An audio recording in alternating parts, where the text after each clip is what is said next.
The desert stretched in every direction, empty and unforgiving under the August sun. Heat shimmered off the asphalt in waves that bent the horizon into something fluid and uncertain. Three motorcycles cut through the stillness, their engines a low rumble that carried across miles of nothing. The road was straight and endless, the kind that made a person think too much or not at all.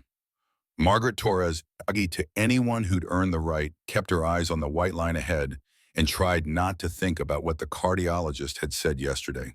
Stage 3, maybe 2 years, maybe less. The words rattled around in her skull with every mile marker that passed. She was 58 years old and her body was betraying her one heartbeat at a time. The irony wasn't lost on her arm. 20 years as an Army medic patching holes in Marines and soldiers, keeping other people's hearts beating through firefights and IED blasts, and now her own was giving out in a slow leak she couldn't staunch. The bike's handlebars vibrated under her palms. She'd rebuilt this shovelhead with Elena 10 years ago, before the leukemia diagnosis, before the deployments that kept her away, while her daughter's hair fell out in clumps. Elena had loved this bike. Loved the roar of it, the way it made everything else disappear. They were supposed to ride cross-country together after Elena beat it. That was the plan. But cancer doesn't care about plans, and neither does the Army when they need you in Kandahar. She'd landed stateside 3 days after the funeral. 3 days. Her sister had to bury Elena without her because some colonel decided Maggie's skill set was mission critical. The guilt was a physical weight heavier than the leather vest she wore, heavier than the years. Ahead, Hank Cooper rode point, his bulk shifting with the curves in a way that looked effortless despite his 62 years. Former Marine built like he was carved from something harder than bone. His beard had gone completely gray, and the tattoos that covered both arms were faded from sun and time. She'd known him for 8 months, ever since she joined Iron Phoenix MC, looking for something that felt like purpose. He was a good man in the way that broken things can be good, useful, functional, held together with scar tissue and willpower. Carl Holloway rode sweep, keeping distance like he always did. Lean and quiet, the kind of man who saw everything and said nothing unless it mattered. He was 56 but looked older, the grief carved into the lines around his eyes. His wife Diane had died 2 years back, and he wore it like a second skin. He joined the club 18 months ago, same chapter as Hank, but there was something between them that neither one would talk about. Some history that made the air tight whenever they were in the same room. They weren't friends. They were people in the same place, riding the same road, running from the same kinds of ghosts. The Phoenix Children's Hospital charity ride was supposed to be simple. Show up, let the kids sit on the bikes, donate some money, ride home. Easy, painless. The kind of thing that made you feel like maybe you weren't completely useless. Maggie had signed up because it was something to do on a Saturday. Something that wasn't staring at the walls of her studio apartment and counting down the time she had left. The hospital parking lot was full of motorcycles when they arrived, at least 50 bikes gleaming in neat rows. Families milled around, kids pointing and laughing, parents herding them away from the hotter pipes. A banner stretched across the hospital entrance. Ride for recovery, thank you for your support. Someone had tied balloons to the light posts. They bobbed in the breeze, cheerful and bright, and completely at odds with the reality inside those walls. Maggie killed her engine and sat for a moment, helmet still on, watching through the visor as a little girl in the third-floor window pressed her face against the glass. Bald, maybe 7 or 8, the same age Elena had been when they started chemo. The girl was waving at the motorcycles, her smile wide and uncomplicated, the kind of joy that didn't know what was coming. The pain in Maggie's chest wasn't metaphorical. It was sharp and real, like something had torn loose inside. She fumbled for the nitro pills in her vest pocket, slipped one under her tongue, waited for the burn. The doctor had been clear, stress would kill her faster than time. Avoid exertion, avoid emotional strain, get your affairs in order. She swung off the bike and pulled her helmet free, shaking out hair that had gone from auburn to mostly gray in the past year. Hank was already surrounded by kids crouching down to their level, letting them touch the chrome. He was good with them in a way that surprised her, patient, gentle, like he was trying to make up for something. Carl stayed by his bike, adjusting mirrors that didn't need adjusting, checking oil that didn't need checking. Busy work.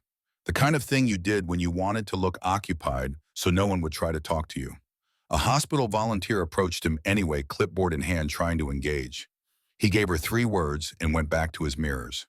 Maggie walked toward the entrance past the families, past the other riders who were laughing and taking photos.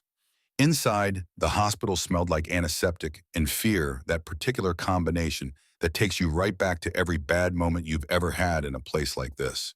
The walls were painted in cheerful colors, yellows and blues, meant to distract from what was actually happening here. It didn't work. The pediatric oncology ward was on the 4th floor. Maggie took the stairs instead of the elevator because her cardiologist also said she needed to stay active, and the contradictions in medicine were something she'd stopped trying to reconcile. The stairwell echoed with her footsteps. Somewhere above, a child was crying. Somewhere below, a machine was beeping in a rhythm that meant someone's time was running out. The ward was full of parents who looked like they hadn't slept in weeks. Exhausted didn't cover it. These were people who'd been hollowed out and were still standing because they had to be. A nurse directed her to the common room where the kids who were well enough had gathered to see the bikers. 12 children ranging from maybe 5 to 15, all in various stages of treatment. Some had hair, some didn't. Some were in wheelchairs, some walked with the careful slowness of people whose bodies hurt in ways they couldn't explain. A boy with a breathing tube approached her first. Maybe 9 years old, dark eyes too big, in a face that was gaunt and pale. His mother stood behind him, one hand on his shoulder, the other wrapped around her own waist like she was holding herself together. The boy looked up at Maggie, taking in the leather vest, the patches, the scars on her forearm from shrapnel she'd caught in Fallujah. "Are you a real biker? Like dangerous?" His voice was small, threaded with hope and fear in equal measure. Maggie knelt down the movement, sending a spike of pain through her chest that she ignored. "Depends who you ask. Mostly I just fix things that are broken." "Can you fix cancer?" The question landed like a fist. She looked up at his mother, saw the desperation there, the way she was clinging to any possibility, no matter how absurd. "Nobody, I can't, but I can sit here with you for a while." The boy nodded, satisfied with that answer in the way children sometimes are. His mother whispered, "Thank you." "He's scared of everyone in scrubs now, but you look different. He feels safe." Safe. The word was a knife. Maggie had spent 20 years trying to keep people safe, and the scoreboard wasn't in her favor. Elena, the soldiers she couldn't save, the ones who died while she was elbow deep in their chest cavities, trying to hold their hearts together with her bare hands. Safe was a lie people told themselves. She sat with the boy for 20 minutes, talking about motorcycles in the desert and anything but the cancer that was eating him alive. His name was Josh. He liked dinosaurs and hated broccoli and wanted to be a paleontologist when he grew up. When, not if. He still believed in when. His mother, Sarah, sat beside them, crying quietly, trying to hide it. "I don't know what else to do. The treatments aren't working. They want to try something experimental, but insurance won't cover it, and we're already drowning in debt, and I'm failing him." "You're not failing him. You're here. That's what matters." "Is it because it doesn't feel like enough? It feels like watching him die in slow motion and pretending I'm doing something." Maggie didn't have an answer for that. She'd watched Elena die in slow motion too, except she'd done it from 8,000 miles away, through sporadic video calls that cut out mid-sentence. At least Sarah was here. At least Josh wouldn't die wondering where his mother was. She donated $500 on her way out. Most of her VA check. It wouldn't save Josh, wouldn't cure anyone, but it was something. Money always felt meaningless in places like this, a poor substitute for the miracles people actually needed. Outside, Hank was still surrounded by kids, showing them how the clutch worked, letting them rev the engine while he controlled the throttle. He looked up as she approached, and something in her face made his expression shift. "You good?" "Same as always." "Which means not good." She didn't argue. Hank had been a Marine long enough to recognize someone who was barely holding it together. They had that in common. Carl appeared from somewhere, phone in hand, face carefully blank. "We're cleared to head out. Road 87 north, stop for gas around mile marker 40. They mounted up. Engines roared to life, drowning out the hospital sounds, the crying, the machines that kept people alive when their bodies wanted to quit. The three of them rolled out of the parking lot in formation. Hank leading Maggie in the middle, Carl bringing up the rear. The families waved. The kids cheered. Josh was in a window somewhere watching them leave. Maggie felt the familiar pressure in her chest, the warning sign that meant she was pushing too hard. She ignored it. The open road helped. The wind and the speed and the way everything else fell away when you were moving fast enough. This was what she had left. Miles in forward motion and trying to outrun the clock. They rode for an hour before anyone spoke, just the three of them, in the desert, in the road that stretched toward a horizon that never seemed to get any closer. The sun was brutal, the kind of heat that made you understand why people didn't settle here until they invented air conditioning. Nothing grew except scrub brush and cacti, and even those looked like they were just barely hanging on. Hank's voice crackled over the comms built into their helmets. Gas stop ahead. Chevron station mile marker 42. Copy, Carl replied, his tone flat professional, the voice of someone who'd spent too many years in the army learning how to communicate without actually saying anything. Maggie didn't respond. Her chest hurt, and she was trying to regulate her breathing without making it obvious. The nitro pill from earlier had worn off, and she couldn't take another one this soon. The cardiologist's voice echoed in her head. Stage 3, congestive heart failure. Your left ventricle is functioning at 30% capacity. Another cardiac event will likely be fatal. You need to consider palliative care. Get your affairs in order. Affairs.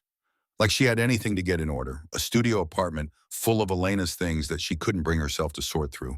A bike. A leather vest with patches that meant something to the people who wore them, but nothing to anyone else. This was it. This was the sum total of 58 years. The gas station materialized through the heat shimmer like something out of a fever dream. 3 pumps under a faded blue awning convenience store with bars on the windows, bathrooms around back. One other vehicle in the lot, a blue Honda Accord with California plates parked 3 spaces from the store entrance. The kind of place people stopped because they had to, not because they wanted to. Hank pulled up to pump 2. Maggie and Carl flanked him, killing their engines in sequence. The sudden silence was oppressive, broken only by the wind and the distant hum of the coolers inside the store. Maggie swung off her bike legs, protesting the movement. She was reaching for the pump handle when she heard it. A sound that didn't belong to the desert quiet. Crying. Not the frustrated tears of a tired traveler, but something raw and terrified. She turned. A little girl was running across the parking lot, coming from the direction of the restrooms. Maybe 7 years old, pink backpack bouncing against her shoulders, 2 braids coming loose from whatever had held them in place this morning. Her face was red and streaked with tears, her eyes wide with the kind of fear that made Maggie's medic instincts kick in before her brain caught up. The girl was running toward them. Not toward the store where there were people and safety. Not toward the Honda that might be her family's car. Toward 3 strangers in leather vests standing next to motorcycles that probably should have scared her. She stumbled, nearly fell, and Maggie moved without thinking. 20 years of training, catching the child by the shoulders, steadying her, crouching down to eye level, before the conscious part of her brain registered what she was doing. The girl was gasping, trying to talk through tears and panic. Please, please, he won't leave me alone. Hank and Carl had shifted position, forming a loose triangle around them. Not crowding, just present, creating a barrier between the child and whatever had frightened her. Maggie kept her voice calm, steady, the tone she'd used on soldiers who were bleeding out and needed to stay focused. Who won't leave you alone? The man, he said he'd help me find my mom, but she's not lost. She's right inside. He keeps trying to make me go with him. The words spilled out in a rush, punctuated by hitching breaths. Maggie's pulse kicked up, adrenaline flooding her system in a way that made her damaged heart protest. She pushed the pain aside. Later, deal with it later. What's your name, sweetheart? Sophie. Okay, Sophie. I'm Maggie. This is Hank and Carl. You're safe now. Can you show me which man? Sophie's hand trembled as she pointed toward the restrooms. A man was walking toward them, purposeful, but not rushed. Maybe 40 average height, wearing cargo shorts and a blue golf polo tucked in at the waist. Sunglasses hid his eyes. New Balance sneakers. Wedding ring. Everything about him screamed suburban dad, the kind of person you'd pass 100 times and never remember. Sophie, his voice carried concern and relief in equal measure, perfectly calibrated. There you are. I've been looking everywhere. The girl pressed herself against Maggie's leg, small hands gripping the leather of her vest. I don't know him. The man reached them slightly out of breath, offering an apologetic smile that didn't quite reach his eyes. Thank goodness. She wandered away from her mother. I was trying to help her find the right car. Maggie stood slowly, keeping herself between Sophie and the approaching man. She didn't change her stance much, but something shifted in the way she held herself. Hank and Carl adjusted their positions, too casual, but ready, the muscle memory of people who'd been in situations where seconds mattered. That's so, Maggie's voice was neutral, giving nothing away. Where's her mother? Inside, I think. I was walking back to my car when I saw Sophie looking confused.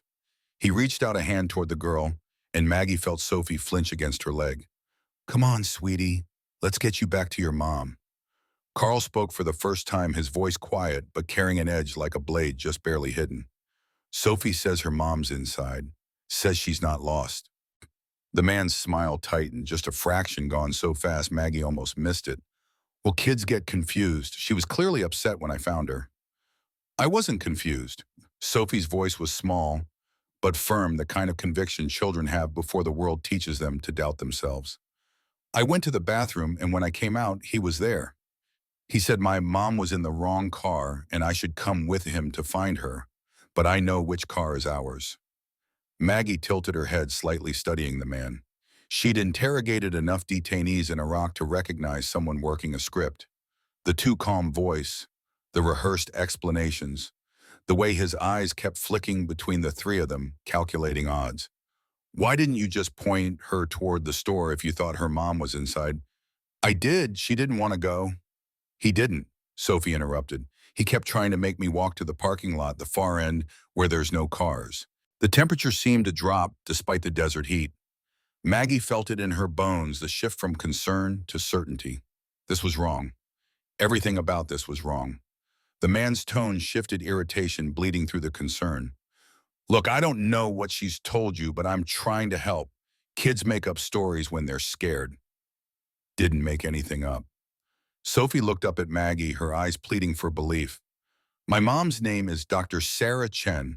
She's inside getting drinks. Our car is the blue Honda right there. She pointed to the vehicle 3 spaces down. The Honda with California plates.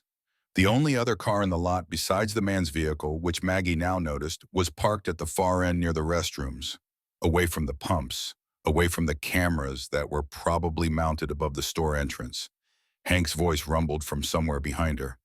Well then, easy enough to verify. Let's walk inside together. Find Dr. Chen.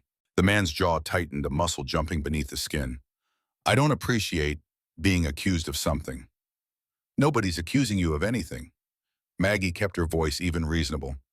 Just want to make sure Sophie gets back to her mom safe. You understand? Something flickered across the man's face. Calculation. His eyes swept over the three of them, the vests, the stance, the way Carl had moved to a position that blocked the line of sight to the man's vehicle. He was measuring odds, running scenarios, deciding. Fine, but this is ridiculous. He relented too easily. That was the thing that made Maggie's instincts scream. An innocent person would be indignant, defensive, angry at the implication. This man just complied like he'd done risk assessment and decided to play along until he could slip away. They started walking toward the store, Maggie keeping Sophie close, the man slightly ahead with Hank and Carl flanking him. Not touching, not threatening, just there. The automatic doors slid open with a pneumatic hiss. Inside, a woman stood at the counter, paying for bottles of water and trail mix. Early 30s, Asian slight build. She wore a medical conference lanyard around her neck. She turned at the sound of people entering her face, cycling through expressions in rapid succession, neutral, confused, terrified. Sophie. She dropped everything and ran, falling to her knees to embrace her daughter. The raw relief in her voice was something Maggie felt in her damaged heart. Oh my God, where were you? I came out and you were gone. I was about to call the police. Sophie was crying now, the kind of crying that comes after the fear passes and the adrenaline crashes. I went to the bathroom, and this man tried to make me go with him. Dr. Chen looked up, her eyes finding the man in cargo shorts. Her expression transformed into something fierce, protective, dangerous. Who are you? What did you do? Nothing. His response was quick, practiced. She was confused. I was trying to help. She wasn't confused. Maggie's voice cut through. Your daughter came running to us, said this man was following her, trying to get her to leave with him. Chen stood pulling Sophie behind her. The transformation was complete from terrified mother to something that would burn the world down to keep her child safe. I want to see your ID right now. I don't have to show you anything. This is harassment. Actually, Carl said quietly, and everyone turned. The clerk behind the counter, a teenager with acne and a chevron polo, held up his phone. Police are already on their way. Called them soon as I saw what was happening through the window. They said to keep everyone here. The man's composure cracked. His eyes darted toward the exit, but Hank had moved, blocking the door. Not aggressive, just standing there, 6'4", and immovable arms crossed over his chest. I didn't do anything. This is insane. I tried to help a lost child. She wasn't lost. Dr. Chen's voice was shaking with barely controlled rage. She knew exactly where I was, where she was. What were you planning to do? Nothing. This is all a misunderstanding. You approached her in the restroom area. Maggie's statement wasn't a question. Isolated spot. Told her she was confused about where her mom was. Tried to lead her away from witnesses. How many times have you done this? Carl's voice was soft, almost gentle. How many times? The man's face went pale, then red. I want a lawyer. I'm not saying anything else. Sirens were audible now, growing closer. 2 sheriff's vehicles pulled into the parking lot, lights flashing. 4 deputies emerged, hands near their weapons, as they took in the scene. The senior deputy entered first, a woman with gray streaks in her dark hair and eyes that had seen enough to not be surprised by anything. Someone want to tell me what's going on, doctor? Chen spoke first, words tumbling out. The conference, the quick stop. Sophie going to the bathroom, coming out to find her daughter gone, panic setting in, about to call 911 when they walked in. Sophie gave her statement next clear, despite her tears. The man approaching when she left the bathroom. His insistence that her mom was in the wrong place. How he tried to guide her toward the empty part of the parking lot.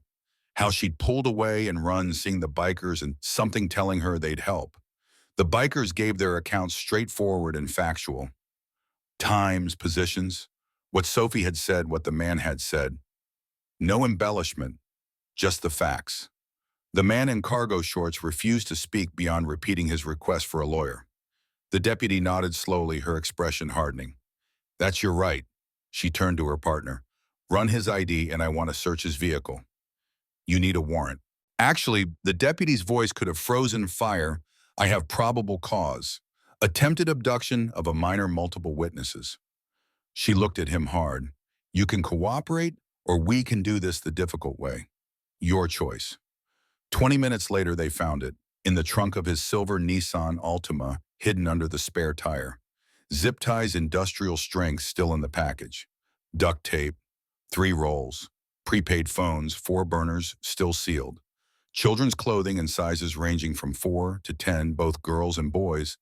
And a folder, thick with photographs. Deputy Morrison opened it with gloved hands. His face went pale. Dozens of photos, different children, different locations. Parks kids on swings, at slides running through sprinklers. Rest stops, families at picnic tables and parking lots. School crosswalks, children walking home alone. All from a distance. Professional zoom lens work. The children were unaware they were being photographed. On the back of each photo, handwritten notes in neat block letters. Times, dates, patterns. Soccer practice, Tuesdays 4 p.m. Walks home alone, Mondays, Thursdays. Mother works late Fridays. No father in picture. The deputy walked to the patrol car where the man sat in the back seat, handcuffed. Her face was stone cold.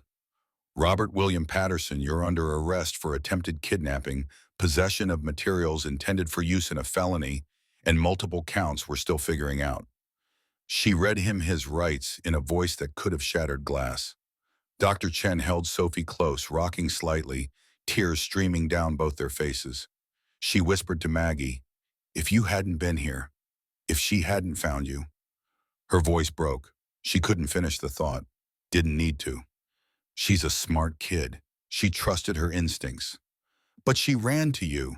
Why I teach her to be wary of bikers, to find security guards, police officers, store employees. Maggie smiled slightly, the expression tired and sad and something else. Maybe she saw what she needed to see. People willing to stand. Sophie looked up from her mother's arms. You look strong, and you look like you'd listen. The words hit Maggie harder than she expected. Strong, she was dying one heartbeat at a time, held together with a medication and borrowed time. But to this child, she looked strong enough to run toward. You were brave, you did everything right. Hank and Carl stood by the bikes watching the deputies work. Hank was shaking, the adrenaline crash hitting him hard.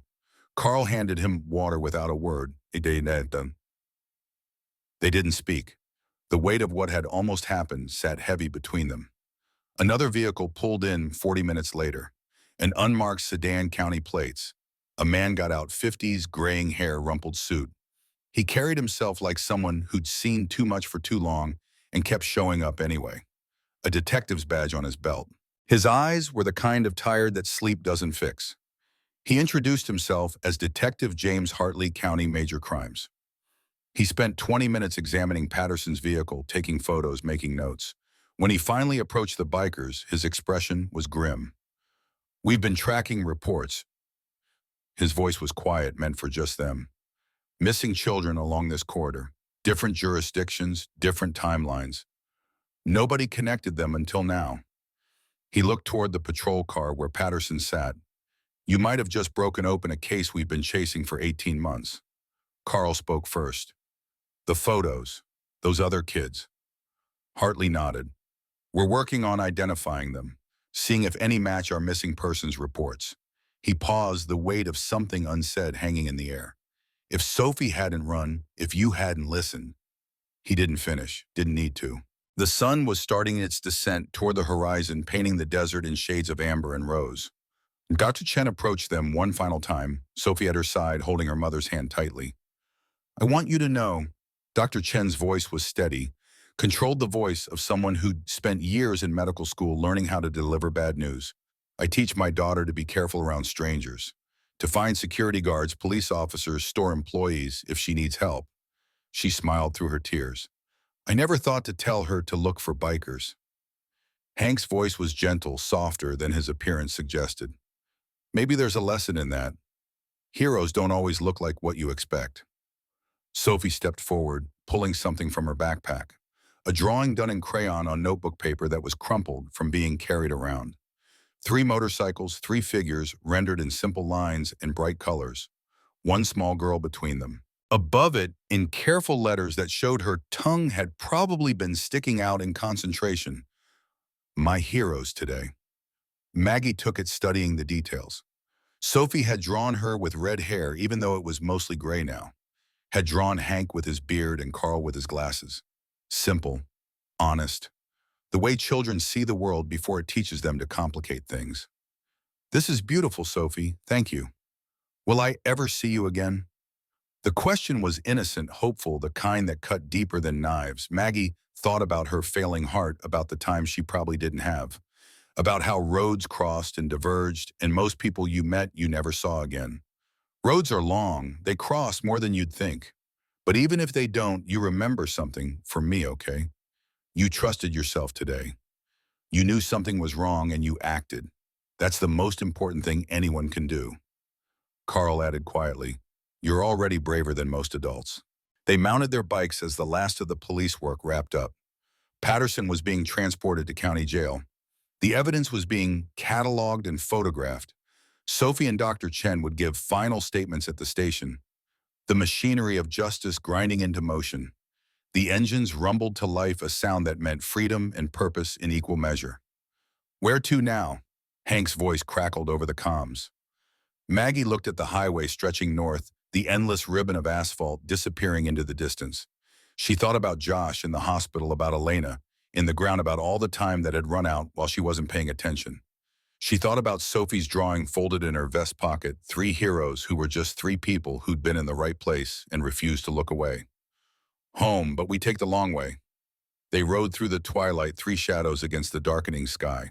Behind them, a little girl was safe because she'd trusted her instincts and because 3 strangers had chosen to listen. Ahead, the road stretched endlessly, full of possibilities and unknowns. Maggie's chest hurt with every breath, but she didn't slow down. Carl stayed steady in sweep position, his mind somewhere else processing something he hadn't said aloud. Hank led them north, his phone buzzing in his pocket with a message he hadn't read yet. Darkness fell fast in the desert. The temperature dropped 20 degrees in as many minutes. Stars emerged overhead, thousands of them, the kind of view you only got this far from cities and their light pollution. The road curved through canyons and across dry lake beds, through landscape that had been here long before humans and would be here long after. Maggie felt the familiar pressure building in her chest, the warning signs she'd learned to recognize. She eased off the throttle slightly, regulated her breathing, reached for another nitro pill. The third one today? The cardiologist had said 2 maximum. She was already breaking the rules and the ride wasn't even half over. Hank's voice came over the comms. Pull over ahead. Need to check something. They stopped at a scenic overlook, one of those turnouts where tourists pulled over to take photos of vistas they'd forget by the time they got home. No one else was there. Just the 3 of them and the night in the vast darkness of the desert beyond the guardrail. Hank killed his engine, sat there for a moment with his hands still on the handlebars. When he spoke, his voice was rough. My phone's been blowing up. My son, Travis, haven't heard from him in 5 years. He's been texting all day. Carl turned to interest flickering across his face despite himself. What's he want? Says he needs to talk. Says it's about his kid, Jacob. Hank pulled off his helmet, ran a hand through his hair. I didn't even know he had a kid. Never told me. Never sent pictures. Nothing. Maggie felt her heart do something irregular, a skip and flutter that made the world tilt slightly. She gripped her handlebars until it passed. How old? The kid 8, according to the texts. 8 years old, and I've never met him. The weight of that settled over them. 8 years of a child's life missed completely. Birthdays and first days of school, and all the moments that made up a childhood gone. You going to call him back? Carl's voice was neutral, like carefully so. I don't know. Every time I tried to be a father, I destroy something. My ex-wife, Travis, everyone I touch. That's not... Carl started, then stopped. The history between them was too complicated for comfort. Maggie spoke instead, her voice quieter than usual. I was deployed when my daughter died. Got back 3 days after the funeral. Spent 20 years telling myself the mission mattered more than being there, telling myself I was doing important work. She looked at the stars, at the endless dark. I was wrong, and now I'm out of time to fix it. Hank turned to look at her, really look, and saw what she'd been hiding. How long? 2 years, maybe less, hearts giving out. The silence that followed was heavy with things none of them knew how to say. Jesus, Maggie. It is what it is. Point is, Hank, you've still got time. You've got a son who's reaching out, a grandson you've never met. Maybe you destroyed things before. Maybe you can't fix them, but you can show up now. That's all any of us can do, show up when it matters, even when it's too late. Especially when it's too late. Carl spoke quietly. My wife died because I was working late, 20 minutes. If I'd left 20 minutes earlier, I'd have been there to pick her up like I promised. Instead, she drove herself and hit black ice and went off the road. He was staring at his hands at the wedding ring he still wore. I spent 2 years telling myself it was just bad luck. Wrong place, wrong time. But the truth is I chose work over her. I made that choice every day for 20 years, and then I ran out of chances to choose differently. They sat in the darkness, 3 people carrying weights that didn't get lighter with time. Hank pulled out his phone, looked at the screen. He wants to meet this weekend, says it's important. Then go, Maggie said. We're headed home anyway. What's a detour? I don't even know what I'd say to him. Start with hello, see where it goes from there. Hank was still staring at his phone when headlights appeared on the road below, coming fast. A sheriff's vehicle, lights flashing. It pulled into the overlook and Deputy Santos got out. Thought I'd find you here. Hartley asked me to catch you before you got too far. She handed Hank a business card. Detective James Hartley County, Major Crimes. A cell number written on the back in pen. He wants to talk to you. Tomorrow if possible. Says it's urgent. About Patterson. Santos's expression was grim. About what we found on his laptop. They cracked the encryption an hour ago. She paused, choosing her words carefully. Those photos in his trunk, we've identified 3 of them. 3 children who've been missing for over a year. Different locations, different circumstances, but all of them disappeared from places just like that gas station. All of them were last seen near rest stops or convenience stores on remote highways. The implication hung in the air like something physical. You're saying he's done this before. We're saying he might be responsible for a lot more than attempted kidnapping. And we're saying you three might have just broken open something that goes deeper than any of us thought. Carl leaned back against his bike, the analyst in him already working the problem. You need to cross-reference missing persons reports across multiple jurisdictions. Look for patterns, ages, locations, methods. If he's been operating for a year or more, there'll be a signature. That's what Hartley's doing now. But he wants to talk to you, all of you. Says there's something else, something he needs people he can trust. Why us? Maggie asked. We're not law enforcement. No, but you're people who showed up when it mattered, who listened to a scared kid when most people would have looked the other way. Hartley says that's harder to find than you'd think. Santos got back in her vehicle, started to pull away, then stopped, rolled down her window. Off the record, thank you for not just riding past. Most people would have. She drove away, leaving them standing in the darkness. Hank's phone buzzed again. Another text from Travis. Another plea to talk to me to try to bridge 15 years of silence and anger and abandonment. Maggie felt her heart do that irregular thing again, the skip and flutter that meant she was running out of time faster than she'd thought. She didn't tell them, didn't see the point. They had enough weight to carry. We should get moving, she said. Still got 100 miles before home. They mounted up, engines roared back to life. But something had shifted between them, some wall that had started to crack. They weren't friends. They might never be friends. But they were people in the same place riding the same road, and maybe that was enough.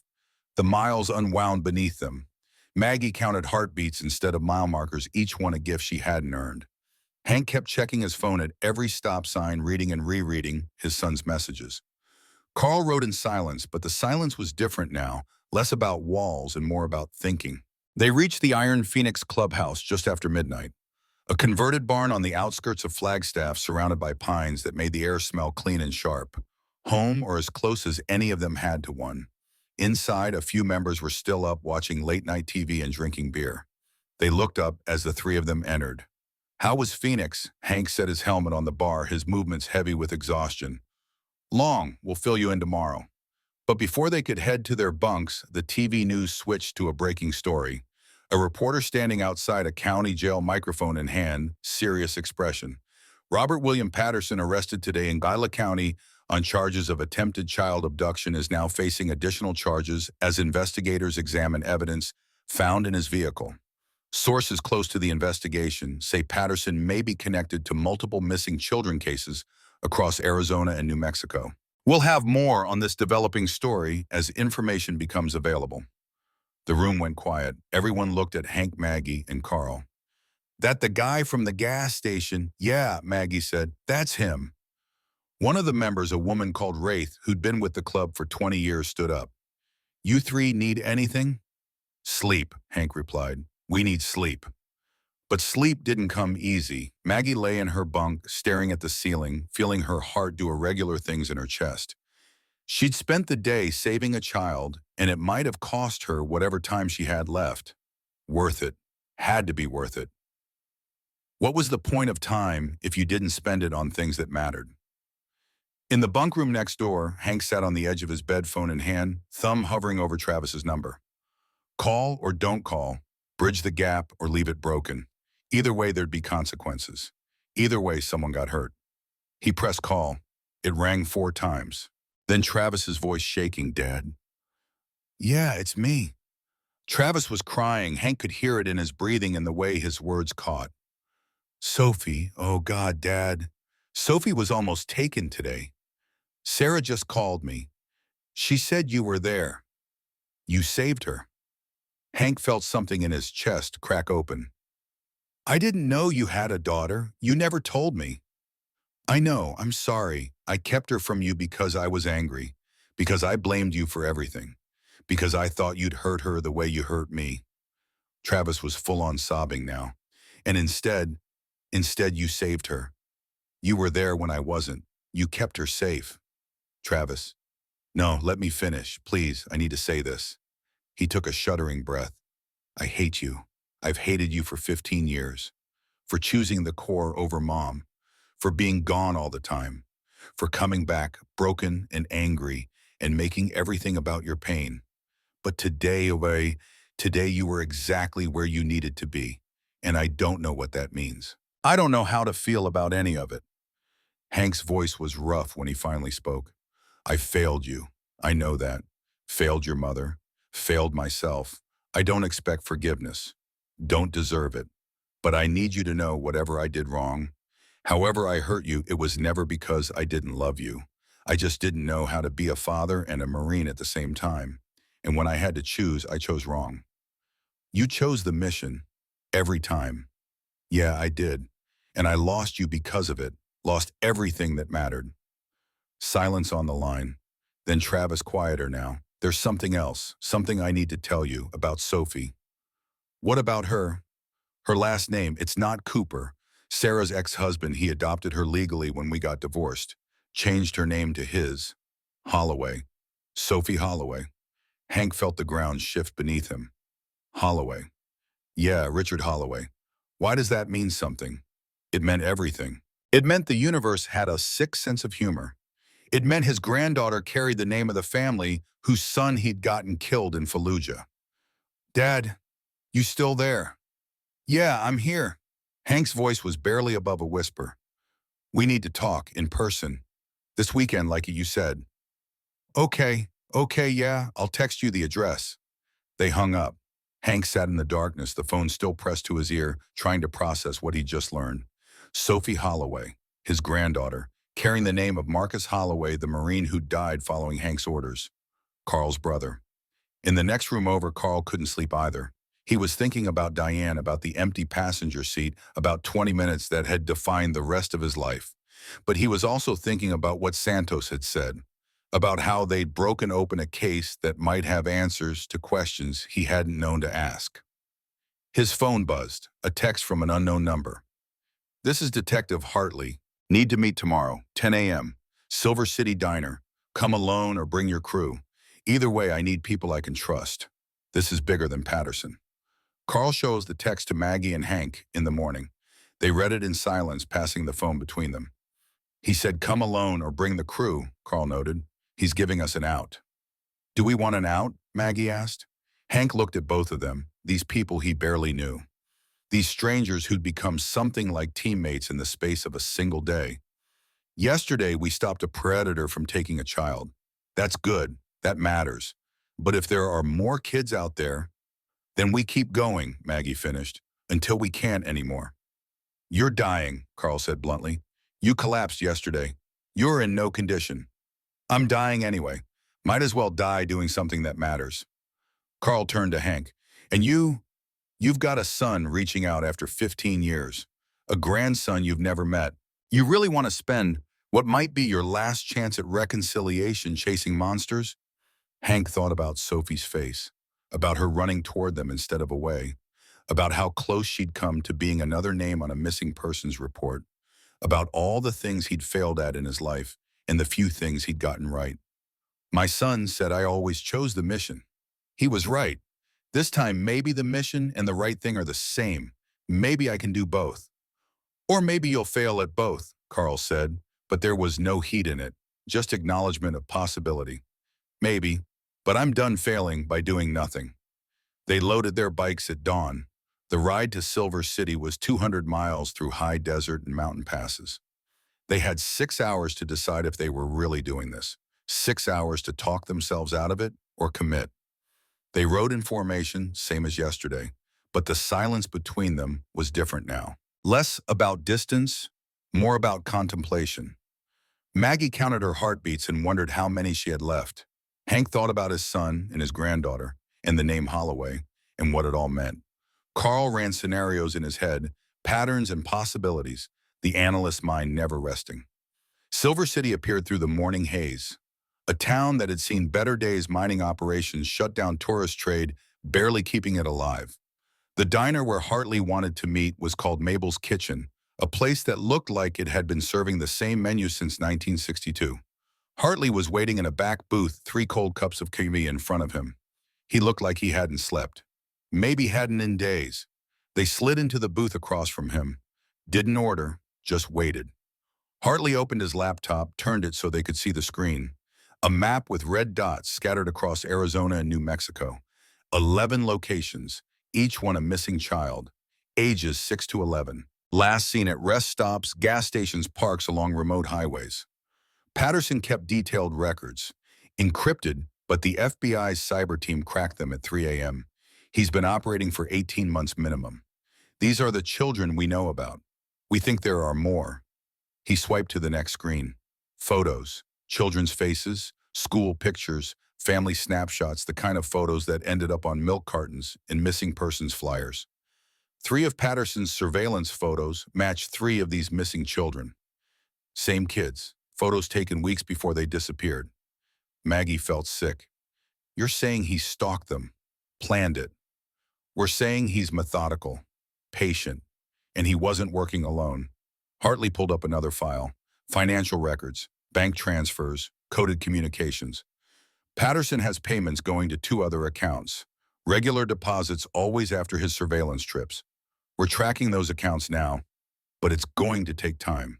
Warrants, jurisdiction. How much time? Hank asked. Weeks, maybe months if the money went through overseas accounts. Carl leaned back. But you don't want to wait weeks. No, because Patterson's notes mention current operations, active surveillance, children he was planning to acquire. Hartley's hands were shaking as he typed. We've identified 4 locations where he was conducting surveillance in the past month. 4 potential targets who are still out there unaware they're being watched. He pulled up the locations: schools, parks, residential areas, places where children existed in daily routines, predictable and vulnerable. We're coordinating with local law enforcement to put protection in place. But if Patterson's partners know he's been more arrested, they might accelerate their timeline.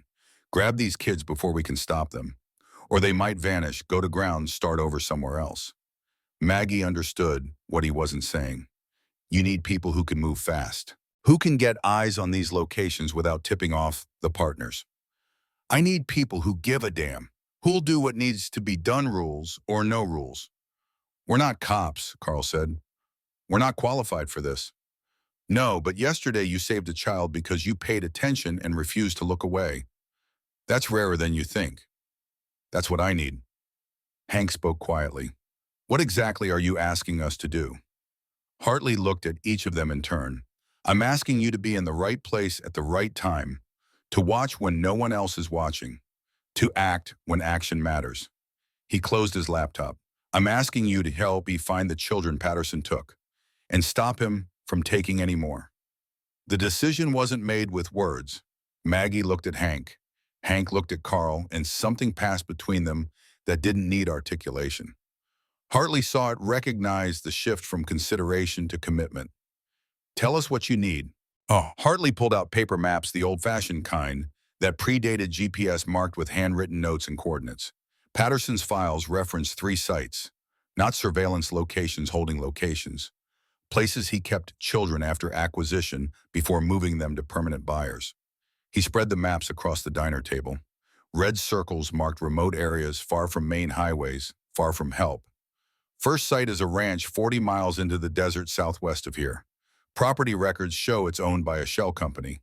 No structures visible on satellite, but Patterson's logs mention it 17 times. Each mention correlates with a successful acquisition. Carl studied the topography, his analyst mind cataloging details. Access roads, 1 dirt track 12 miles off the main highway. No traffic, no cell coverage past mile marker 8. Second site, Hank's voice was steady, military flat, the tone of someone receiving a briefing. Abandoned gas station outside Van Horn, Texas. Similar setup, remote off main routes owned through layers of shell corporations. Patterson's logs reference it 9 times over the past year. Maggie traced the route with her finger. That's 3 hours east. Different state. Different jurisdiction, Hartley confirmed, which is why this case fell through the cracks for so long. No single agency was looking at the pattern. Everyone was investigating their own missing child, their own jurisdiction. Nobody connected them. And the third site, Carl asked. Hartley hesitated. There is no third site in the logs, but there's a gap. Payments Patterson received that don't correspond to any documented acquisitions. Either he was better at covering his tracks for some operations or he didn't finish. Or there are children you don't know about. Maggie completed the thought. The weight of that settled over the table like smoke. FBI wants to handle this officially. Warrants raid teams protocols. But that takes time. Minimum 48 hours to organize, coordinate across jurisdictions, get tactical teams in position. Hartley looked at them directly. If Patterson has a partner checking on these sites, if anyone's monitoring his communications, those children could be moved or killed before law enforcement arrives. The unspoken ask hung in the air. Hank voiced it. You want us to do a reconnaissance, get eyes on those sites, confirm if anyone's there, report back. I want you to do what you did yesterday, be in the right place, pay attention, act if necessary. Carl's expression was grim. This is illegal. Whatever we find won't be admissible in court. We could face charges, trespassing, obstruction, evidence tampering. All true, but you're asking anyway. I'm asking because if there's a child dying in a basement while we wait for paperwork, legal procedure doesn't matter. Moral imperative does. Maggie felt her heart do that irregular flutter, the warning signs she'd learned to dread. She pressed her hand to her chest, willing it to stabilize. Not yet. She didn't have time to fall apart yet. The ranch is closest, 40 miles southwest. We could be there in 90 minutes. Hank was already calculating. Approach on foot, the last mile observed from distance, report findings. In and out, no engagement unless someone's in immediate danger. Agreed, Carl said, though his tone suggested he thought this was a terrible idea he was going along with anyway. Hartley provided equipment. Satellite phones with encryption, topographic maps with the ranch location marked, handheld GPS unit, first aid kit, the heavy-duty kind that spoke to what he thought they might find. He pulled Maggie aside as they were preparing to leave. I need to tell you something. Off the record. She waited. My son, Matthew. He disappeared 15 years ago. Rest stop outside Las Cruces, just vanished. We searched for months, no trace, no leads, nothing. His voice was raw with old pain. I've been working missing children cases ever since, chasing ghosts, trying to give other families the answers Orty never got. I'm sorry. Don't be sorry, just, if you find someone alive out there, you get them out. Rules be damned, because I'd give anything for someone to have done that for Matthew. They rode out at noon, the sun brutal overhead, the temperature climbing toward triple digits. The highway stretched before them, heat shimmer, turning the distant mountains into liquid mirages. Maggie's chest hurt with every breath, but she didn't slow down. This might be the last thing she did that mattered. She was going to see it through. Carl's voice crackled over the comms. Taking the exit in 2 miles. From there, it's 20 miles on state route, then 12 on dirt road. The pavement gave way to gravel, then to packed dirt that kicked up dust clouds behind them. Scrub brush and creosote stretched to the horizon. No trees, no shade. Nothing but empty land that looked like it had never supported life and never would. They stashed the bikes half a mile out behind an outcropping of rock that provided minimal cover. The walk-in was silent, single-file, Carl leading, because he knew how to read terrain, how to spot the paths of least resistance. The sun hammered down, sweat soaked through their shirts within minutes. Maggie's heart was racing irregular, sending jolts of pain through her chest. She fumbled for a nitro pill. Her fourth today, double what the cardiologist had said was safe. The burn under her tongue did nothing to ease the crushing sensation in her sternum. Carl raised his fist. Stop signal. They froze. Ahead, maybe 400 yards, a structure materialized through the heat. Prefab metal building, 30 by 40 feet, corrugated steel, rusted to the color of dried blood. No windows, one door visible. Solar panels on the roof, satellite dish pointed skyward. A white panel van parked alongside, decade-old, nondescript. They observed for 20 minutes, Carl with binoculars scanning every detail, Maggie and Hank watching approaches and sightlines. No movement, no sound except wind whistling through gaps in the metal. Doors reinforced, Carl noted. That's not standard for a storage building. And the padlock, that's heavy duty, military grade. Someone built this to keep people out, Hank said. Or in. Maggie's vision was starting to gray at the edge's tunnel vision, creeping in. She blinked hard, tried to regulate her breathing. Not now. Hold together just a little longer. I need to get closer, Hank said. Confirm if anyone's inside. I'll go with you, Maggie managed, though her voice sounded distant to her own ears. Carl stayed at the observation point 200 yards back with binoculars and the satellite phone. Hank and Maggie circled wide using terrain for cover, moving in careful increments. 20 minutes to cover 400 yards. Every step deliberate, every sound magnified. At the building, Hank checked the van. Locked, empty. Registration sticker expired 2 years ago. Maggie approached the door, pressed her ear against the metal. The world tilted sideways. She caught herself against the wall, felt the metal burning hot under her palm. Then she heard it, faint but unmistakable. Whimpering or crying, or the sound of someone who'd forgotten how to make noise louder than a whisper. She pressed her palm flat against the door, felt vibration, rhythm, breathing. Carl. Her voice over the radio was barely functional. Someone's inside. Hank checked the padlock.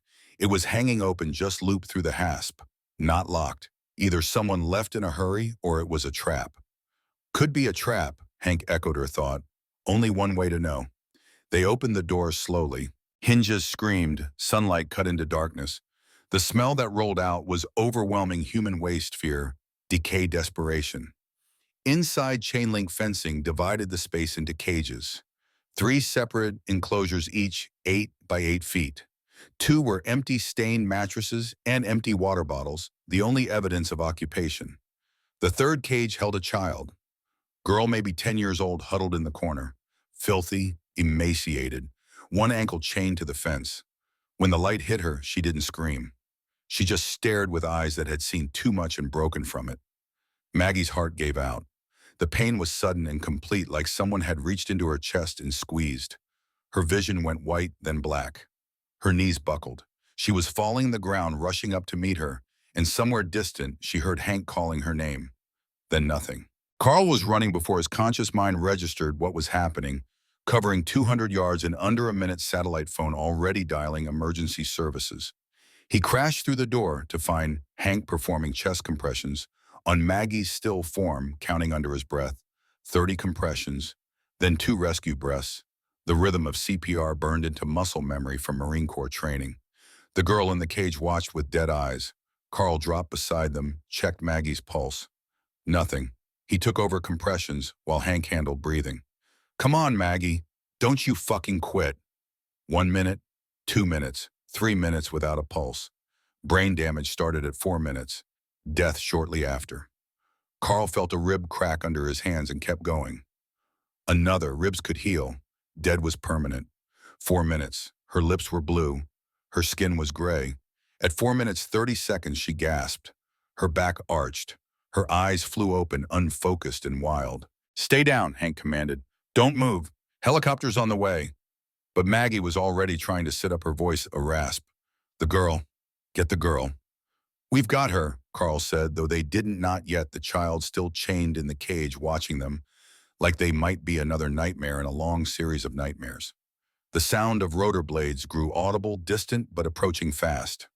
Life flight helicopter medevac, the kind that came when minutes mattered. Hartley had authorized it before they had even confirmed what they'd found. Hank worked on the chain while Carl stayed with Maggie. The padlock on the shackle was different from the door, locked tight, no key.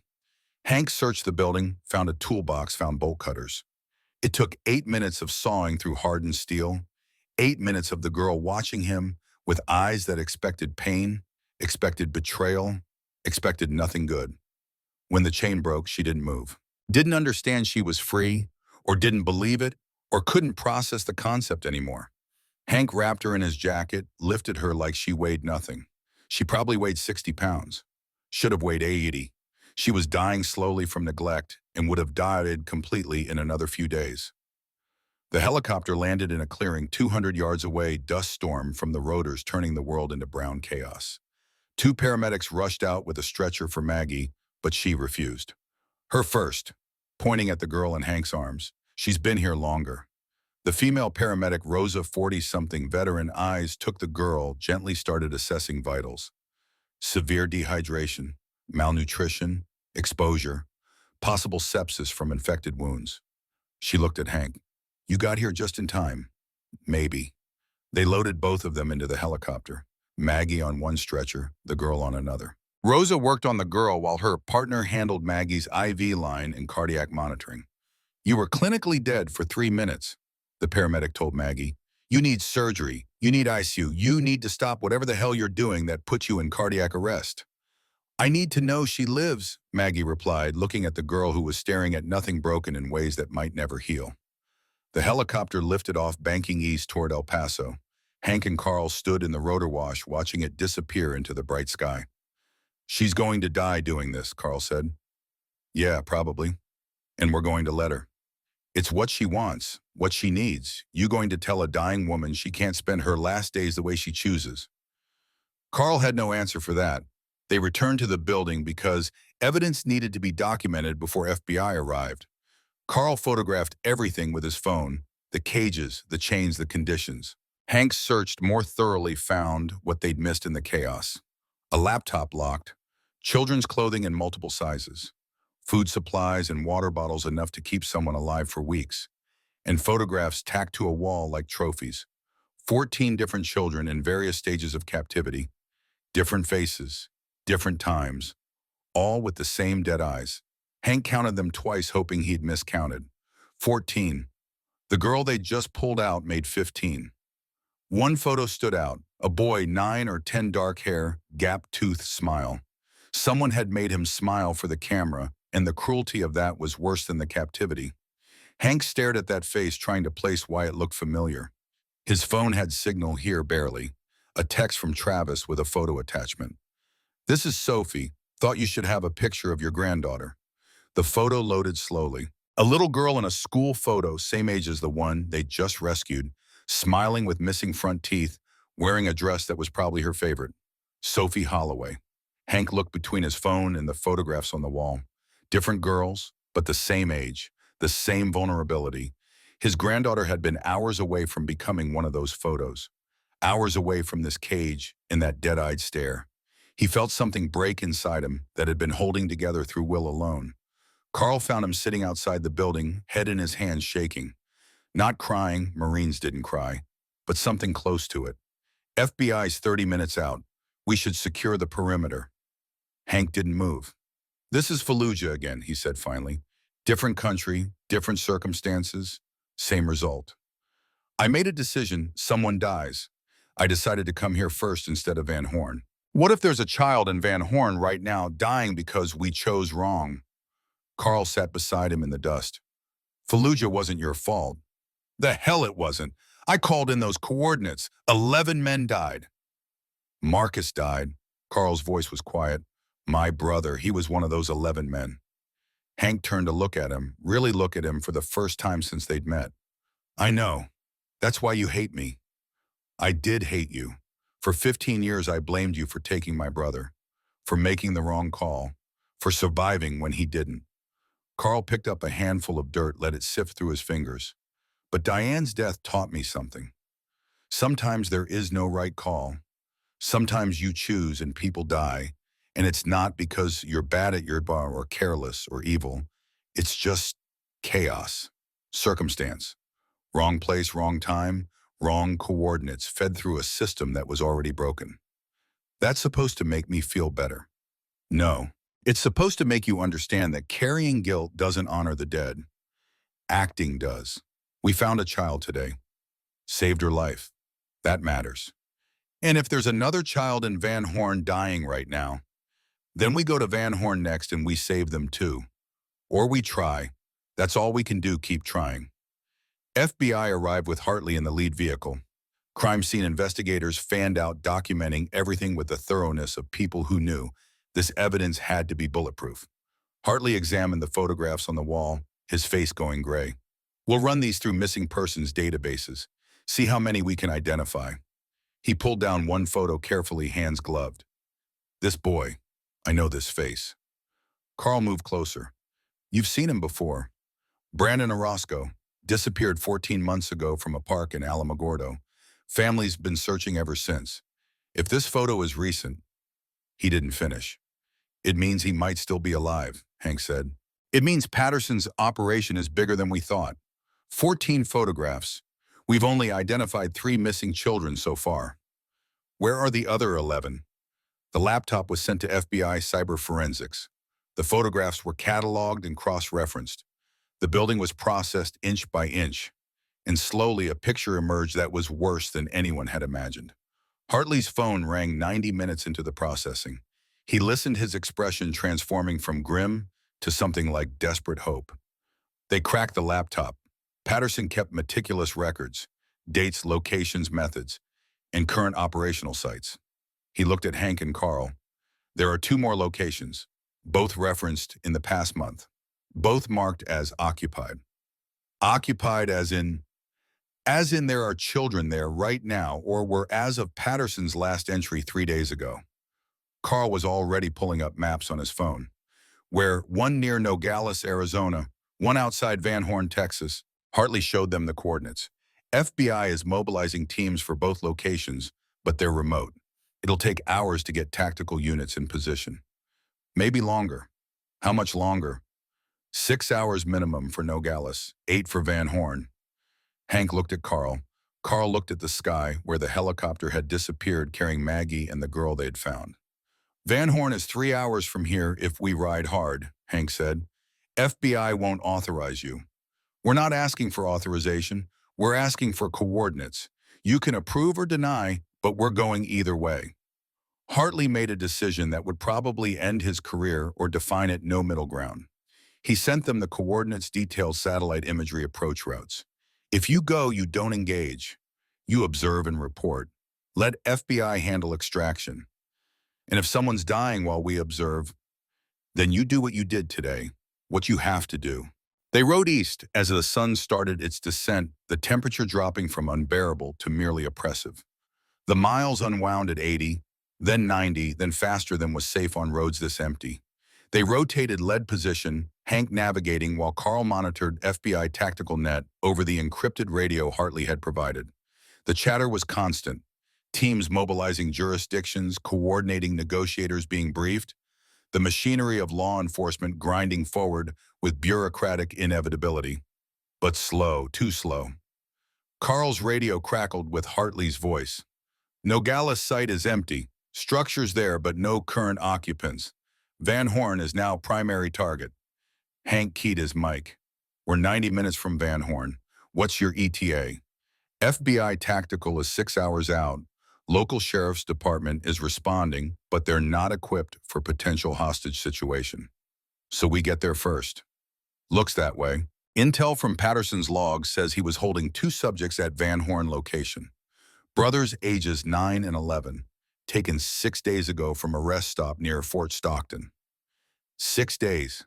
They'd been captive for 6 days while Patterson operated, and FBI gathered evidence, and the system moved at the speed of process. 6 days was a lifetime for a child in a cage. Maggie's voice came weakly over Hank's phone, a call patched through from the hospital. Don't stop. Find them. You're supposed to be in surgery. Postponed it. Told them I had to make a call first. Her breathing was labored, each word an effort. Promise me you'll finish this. Don't let me dying slow you down. You're not dying. I am. We both know it. But those boys in Van Horn, they're alive right now. Right this second. Keep them that way. The line went dead.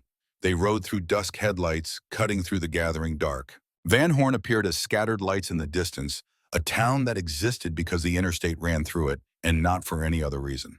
Population 3,000, 1 stoplight. The kind of place people pass through without stopping. The abandoned gas station was 12 miles outside town down a state road that saw maybe 3 cars a day. Texaco Station from the 60s closed when the interstate bypassed it, left to rot in the desert sun. Main building boarded up, pumps long since removed. But the garage door was chained shut with a new padlock. They observed from half a mile out as full darkness fell. No vehicles, no lights, no movement. Just the building squatting in the dark like something that had died and been forgotten. Carl used night vision binoculars, scanning for heat signatures, security systems, any sign of life. Nothing. Could be empty. Or soundproofed, Hank replied. Only one way to know. They approached on foot, moving through the dark with the careful silence of people who'd done this before in places where mistakes were fatal.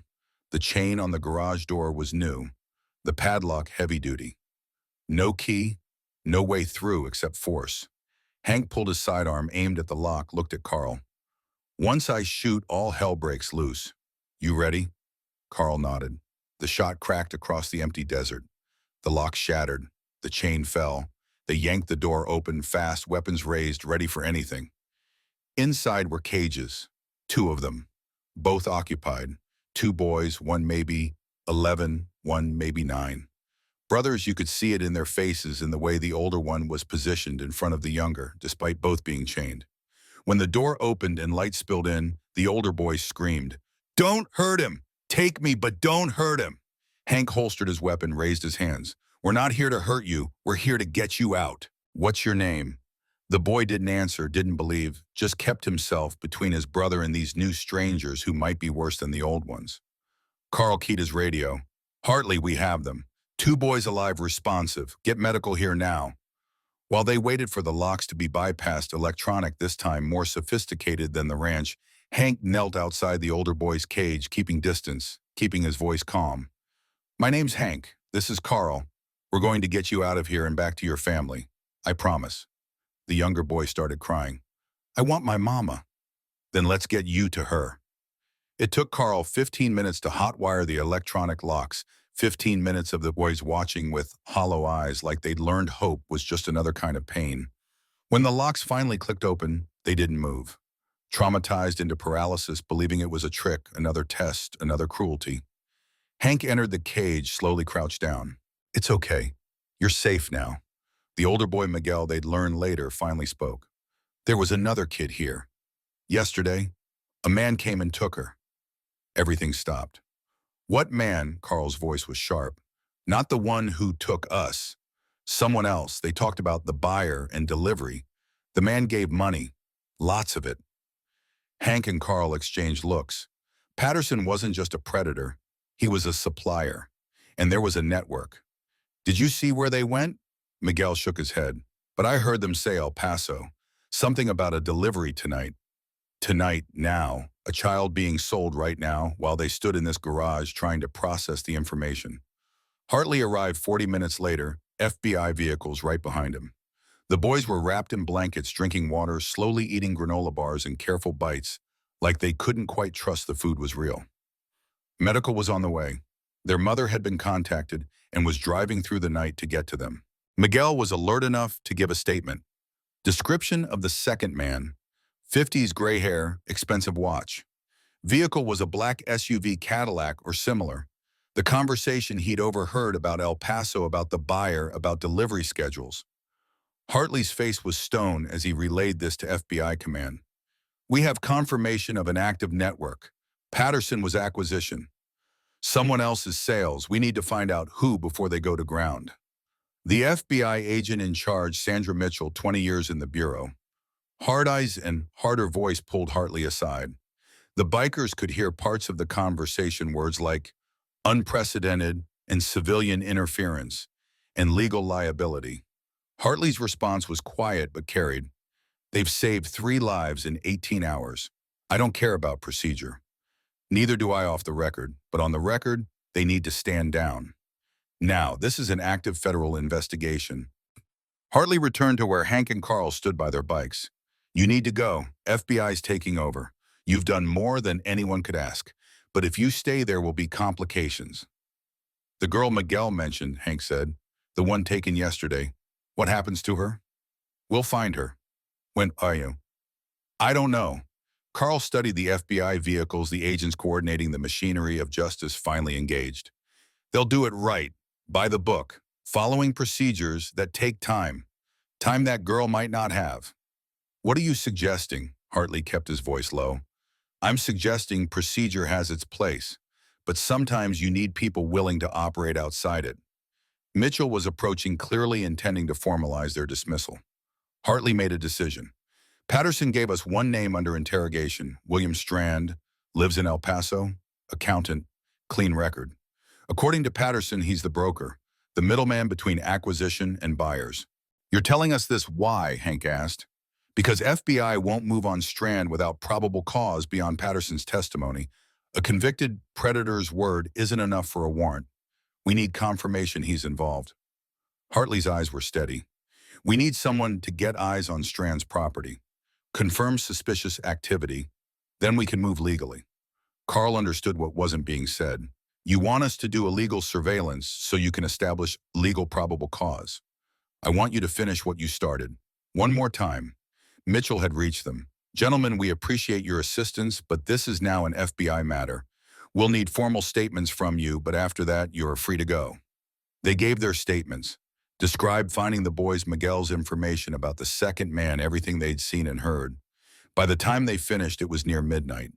Miguel and Carlos, the younger brother, were in an ambulance heading to El Paso General. Their mother would meet them there. Hank and Carl rode away as FBI flooded the scene with lights and activity. But they didn't ride home. They rode to El Paso 90 miles south toward an address Hartley had slipped into Hank's pocket on a piece of paper that officially didn't exist. William Strand lived in a residential neighborhood, middle-class comfort houses with lawns and basketball hoops. The kind of place where everyone knew their neighbors and nothing bad ever happened. They parked 3 blocks away, borrowed a van from someone Carl knew, set up surveillance from a position with clear sight lines. Carl had the telephoto camera. Hank monitored radio traffic. Both of them were exhausted, running on fumes and purpose. Hour 1, lights on in Strand's house. Movement visible through windows. Someone walking, watching TV. Normal suburban evening. Hour 2, a vehicle pulled into Strand's driveway. Toyota Camry, nondescript. Strand emerged, got in the vehicle, drove away. He's mobile, Carl noted. They should have followed, should have maintained surveillance. But Hank was thinking about Miguel's timeline. The girl taken yesterday, delivery scheduled for tonight. If she was in that house right now, she was running out of time. I'm going in, Hank said. That's breaking and entering. I'm aware. Carl looked at him for a long moment. Thought about his brother Marcus, about Diane, about all the times following rules had led to people dying while bureaucracy moved at its own pace. Then I'm going with you. They approached through backyards, staying low, avoiding motion lights. Strand's fence was 6 feet wood, easy to scale. The backyard was neat patio furniture, a grill, nothing unusual. The sliding glass door had a gap in the curtains. Hank looked through. Living room. TV on, playing cartoons. On the couch, a small figure. A girl, maybe 8 years old. Dark hair, pink nightgown that looked new, store-bought. She was eating cereal, watching TV. Physically, she looked okay. Not restrained, not injured. But her eyes were empty. Trauma flat. The affect of someone who'd stopped fighting because fighting only made things worse. Hank keyed his radio. Got visual. Female child, approximate age 8, appears unharmed. What's the play? Before Hartley could respond, Carl touched Hank's arm. Pointed. In the kitchen, visible through another window, a cell phone on the counter screen illuminated with a new text message. They moved to see it better. The text was visible. Package secured. Delivery tomorrow night. Usual place. Below it, another message. Confirmed. Payment on delivery. $50K. Strand wasn't keeping the girl. He was selling her. Tomorrow night. 24 hours from now. Hank's hand moved toward the door handle. Carl stopped him. Think. If we go in now, we save her. But the buyer gets away. The network continues. Someone else gets taken next month. And if we wait 24 hours, she spends another night thinking no one's coming. Another day believing this is her life now. I know, but we're not looking at good options. We're looking at less bad options. Hank called Hartley, explained what they'd seen, the text message, the timeline. Hartley's response was pained. FBI can raid the house now, save the girl, arrest Strand, but the buyer disappears and we're back to square one, or we wait, set up for tomorrow night, catch them both, end this. You're asking us to leave a child in captivity for another day. I'm asking you to make an impossible choice, same kind you made today at the ranch. Hank thought about Sophie, about how close she'd come to being in a cage, about Miguel protecting his brother, about all the children in Patterson's photographs who might still be alive somewhere waiting for someone to find them. If anything happens to her in the next 24 hours, it's on me. It's on all of us, Hartley said quietly. They maintained surveillance through the night and into the next day, rotating shifts, 2 watching while 1 rested in the van. Strand left for work in the morning, returned for lunch, went back out. The girl was visible through windows at intervals, watching TV, eating meals, existing in a nightmare that looked like normalcy. She never tried to escape, never screamed. The conditioning was complete. Maggie called once from the hospital. She'd refused surgery again, checked herself out against medical advice. Where are you, Tree? El Paso, watching a house where a girl's being held. How long? Until tonight, FBI's setting up to catch the buyer when he comes for her. And if something goes wrong, then we improvise. Her breathing was labored over the phone. I'm coming down. You're in no condition. I'm dying anyway. Let me die doing something useful. She arrived 6 hours later, driving herself, looking like death warmed over. Her skin was gray, her lips had a blue tinge, but her eyes were clear and determined. You should be in a hospital, Carl said. I was in a hospital. I left. Now brief me. They brought her up to speed. The girl inside. Strand's routine. The buyer scheduled to arrive at 8:30 p.m. FBI teams in position around the neighborhood, ready to move when the transaction happened. The sun set. Darkness fell. Strand returned home at 6 p.m. and didn't leave again. At 8:15, a black SUV Cadillac Escalade tinted windows pulled up to Strand's house. A man got out. 60s expensive suit, silver hair. He looked like a businessman, or a grandfather, or a lawyer. He looked like someone you'd trust with your kids. He knocked on Strand's door. Strand let him in. Buyers on site, Hank radioed to Hartley. FBI is moving in. ETA 10 minutes. Do not engage.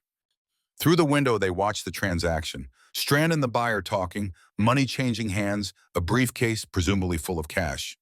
The buyer examining the girl like she was merchandise, checking her teeth, her hair, her hands assessing quality and value. Maggie's hands were white-knuckled on the van's door handle. I'm going in. FBI's 10 minutes out. He's loading her into his vehicle. If he drives away, we lose them. The buyer was indeed leading the girl toward the door, toward the SUV parked in the driveway. He had her hand. She was following docilely, broken into compliance. Hank made the call. We're engaging. Negative, stand down. Maggie killed the radio and was out of the van before either man could stop her. Hank and Carl followed, crossing the street in full view of anyone watching, direct and purposeful. Strand saw them first. Who the hell? Hank drew his weapon. Step away from the vehicle. The buyer froze, the girl's hand still in his. What is this, Strand? Who are these people? We're the people who stop men like you, Maggie said, her voice steady despite the crushing pain in her chest. The girl recognized Maggie from yesterday, from the window where she'd watched them watching. Something flickered in her dead eyes. Not hope, just recognition. Strand bolted back into the house, slammed the door. The buyer reached inside his jacket. Hank fired once, hitting the man's hand. The pistol the buyer had been reaching for clattered to the pavement. The buyer fell screaming. Maggie ran to the girl. Honey, we're getting you out. But the girl didn't move, didn't understand freedom, or couldn't process it, or had forgotten what it meant. Isabel. Maggie used the name Hartley had given them, the missing child from 11 days ago. Your mom is waiting. She's been looking for you every single day. Let's go home. The girl Isabel blinked, looked at Maggie, whispered in a voice rusty from disuse, my mom, your mom. Mustache chagrins filled the night. FBI vehicles, local police, the full weight of law enforcement descending. Agents swarmed, securing Strand inside the house, treating the buyer's gunshot wound before arresting him, separating everyone for statements. A woman arrived in a patrol car escort, fell out before it fully stopped running. Isabel's mother, Lucia Reyes, dropped to the ground, sobbing, pulling her daughter into an embrace that was desperate and relieved and broken. Isabel clung to her mother, crying, saying "Mama," over and over, like it was the only word she remembered. Maggie watched from 20 feet away, thinking about Elena, about the reunion they never got. Her chest was crushing, the pain spreading down her arm. She recognized the symptoms. Another cardiac event bigger than the last. She sat down hard on the curb. Carl was beside her instantly. Maggie, I'm fine, Sue. You're not fine. You're having a heart attack. Then I'm having it here. I'm not leaving until I know she's safe. Paramedics tried to treat her. She refused. FBI tried to separate her for questioning. She told them to wait. She watched Isabel and Lucia, Watched a mother and daughter reunited. Watched something good happen in a world full of terrible things. Only when Isabel was loaded into an ambulance, Lucia beside her, both of them, safe and together, did Maggie finally let the paramedics approach. Now, she said, now you can take me. They transported her to the same hospital where the girl from the ranch was recovering. Emma Price, they'd learned her name was, taken 8 months ago from a park in Tucson. 8 months in that cage before they found her. Maggie lasted 2 more days. The surgery was successful, but the damage was too extensive. Her heart had been dying for months, maybe years. The final events were just the conclusion of a story already written. Hank and Carl were there when she woke up in ICU tubes and monitors and machines, keeping her alive when her body wanted to quit. Did she make it? Maggie's voice was barely a whisper. Isabel. She's alive. Home with her mother. Both boys from Van Horn are with their family. Emma from the ranch is stable. You saved them all. We saved them. Team effort. She smiled weakly. How many? 4 children recovered. Patterson's network dismantled. Strand and the buyer in custody. Hartley says they're tracking down others in the organization. Could be a dozen more arrests. And the children from the photographs. Hank's expression went dark. Still searching. Some might still be alive. Some. He didn't finish. Maggie nodded, understanding. You couldn't save them all. You saved the ones you could and carried the weight of the ones you couldn't. No regrets, she said. None. Well, one, I wish I'd had more time, but I used what I had. That's all anyone can do. She died that night in her sleep peacefully for once, her heart finally giving out completely. She was 58 years old. She'd spent her last days saving children. It was enough. The funeral was full military honors, flag-draped coffin, 21-gun salute, Marines in dress blues. Elena's photo on the memorial table next to her mother's, the two of them together finally. Travis Cooper attended with Sophie. The little girl placed a drawing on the coffin, 3 motorcycles and 3 people, the same drawing from the gas station, but with 4 children added now, the ones they'd saved. Travis approached Hank afterward. I'm sorry I kept Sophie from you. I'm sorry I gave you reasons to. Can we try to know each other again for Sophie's sake, if nothing else? Hank looked at his son, at his granddaughter, at the family he had lost through his own failings, and might have a chance to reclaim. Yeah, we can try.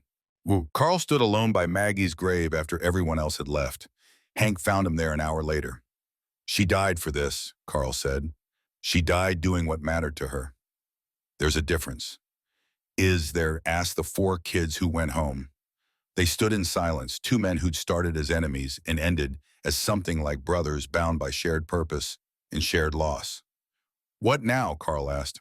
Hartley wants to keep working with them. Says there are 13 children from Patterson's photographs still unaccounted for. Wants us to help find them. We're not cops. No, but we're people who show up. And sometimes that's enough. They walked back to their bikes, Maggie's shovel head parked between them, the one she'd rebuilt with Elena. No one had the heart to move it yet. One more ride, Hank said, for her. They mounted their bikes, Maggie's between them, riderless but not empty. They rode through the city as the sun set, 3 motorcycles where there should have been 4, carrying the memory of someone who'd spent her last days making them count. The road stretched ahead, endless and full of purpose. There were children still missing, families still searching, work that needed people willing to do it. Maggie had shown them how. Now they had to carry it forward. 3 weeks passed like water through cupped hands, time marked by funerals and investigations, and nights spent staring at walls. The Iron Phoenix clubhouse felt emptier without Maggie's bike parked in its usual spot, without her sitting at the bar reading case files Hartley forwarded, without her voice cutting through bullshit with surgical precision. Hank sat in that same spot, now laptop open, scrolling through news articles that all told variations of the same story. Interstate trafficking ring exposed. 14 children recovered, 11 alive. 3 bodies found in shallow graves near the ranch. Robert Patterson awaiting trial on 47 felony counts. William Strand facing similar charges. The buyer, Gordon Miles, retired dentist, grandfather of 4, looking at 25 years minimum. 4 more arrests in the past week, Patterson's network collapsing under FBI pressure. But 13 children from those photographs remained unaccounted for, their faces haunting Hartley's missing persons database. their families still waiting for answers that might never come. One face in particular kept drawing Hank's attention. The boy with the gap-toothed smile, the one someone had made perform happiness for the camera. Brandon Orozco missing 14 months. The file said he'd been 9 when he disappeared. He'd be 10 now if he was still alive. Carl entered coffee in both hands, set one in front of Hank without a word. They'd developed rhythms in the past 3 weeks, patterns of coexistence built on shared trauma and shared purpose. Not friendship exactly, something harder to define but no less real. Hartley called, wants to meet. About what? Didn't say, just said it's urgent and we need to come alone. They rode to Silver City in silence, the same diner where this had all started, the same back booth where Hartley looked like he'd aged a decade in 3 weeks. New lines around his eyes, gray in his hair that hadn't been there before. The weight of 13 missing children pressing down like a physical thing. Coffee, the waitress appeared with a pot. Just water, Hartley said. His hands were shaking. I haven't slept in 4 days. Hank and Carl waited. Whatever this was, it was bad. You didn't drive 200 miles to deliver good news. Hartley opened his laptop, pulled up files that made his jaw tighten. Patterson decided to cooperate. Facing life anyway, figured he'd try to reduce his sentence by giving up everyone in the network. He turned the screen. He gave us names, locations, 20 years of operational history. The spreadsheet was extensive. Dates, acquisitions, transfers, sales. Children reduced to inventory numbers and transaction records. The clinical efficiency of it was somehow worse than the violence. We've made 4 arrests based on his information. Another 6 pending warrants. The network is bigger than we thought. Multi-state, maybe international connections. Hartley's voice was hollow. But there's something else. Something Patterson held back until yesterday. He pulled up a different file. A name at the top, Colonel Daniel Voss, USMC Retief. Hank felt the ground shift. Voss, you know him. He was my commanding officer, Iraq 2003 to 2004. The words caught in Hank's throat. He was there during Fallujah. Carl was already connecting pieces, his analyst mind working the problem. How is Voss connected to Patterson? According to Patterson, Voss is the top of the pyramid, the money man. The one who organized the network, recruited the hunters and brokers, established the buyer connections. Hartley showed them financial records, shell companies' offshore accounts. He's been running this operation for 20 years. Patterson was just one asset among many. Hank's world was tilting sideways. That's not possible. Voss was a decorated officer, 30 years in the Corps, Silver Star, Bronze Star with Valor. He did. Hartley's voice was flat. And there's more. Patterson says Voss used his military position to cover his operations, would transfer personnel who got too close to discovering things, reassign investigators, manipulate evidence. He paused, including Fallujah. The air went out of the room. What about Fallujah? Patterson was Navy Psych Eval at Camp Pendleton in 2003. He diagnosed you with PTSD, recommended discharge. Voss overturned it, kept you in command despite the red flags. Hartley pulled up another document, classified files he shouldn't have had access to. But here's what Patterson didn't know.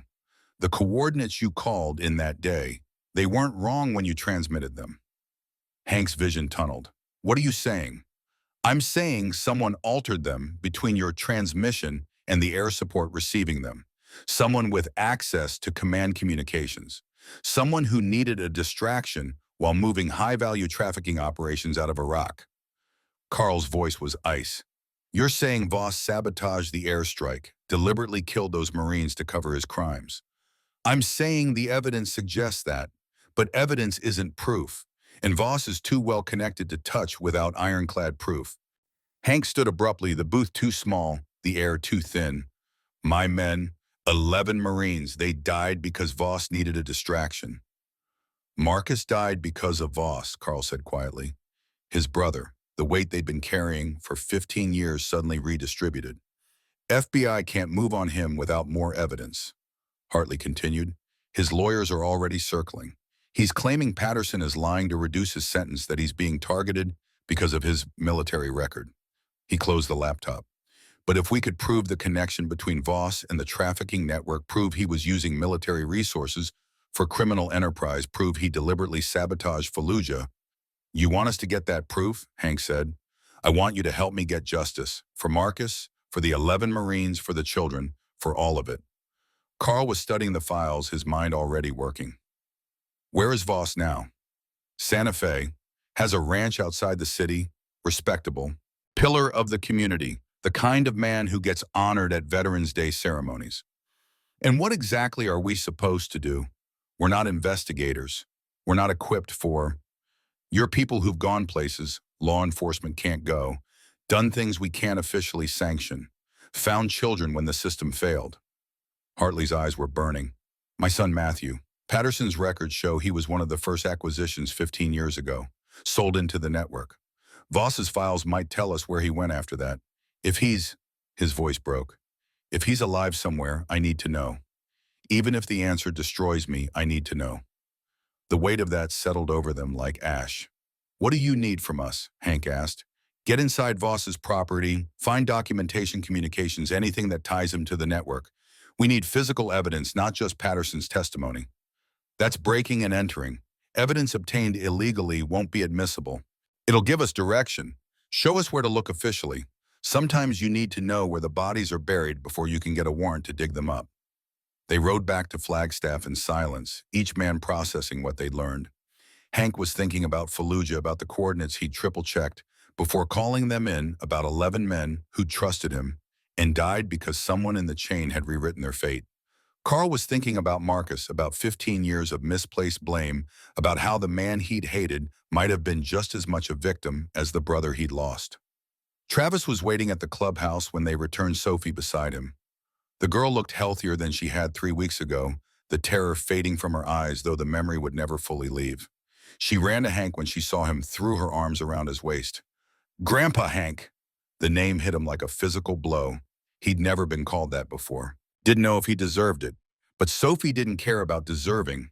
She just held on like he was solid ground in an uncertain world. Travis approached more slowly, the bridge between them still being built one careful board at a time.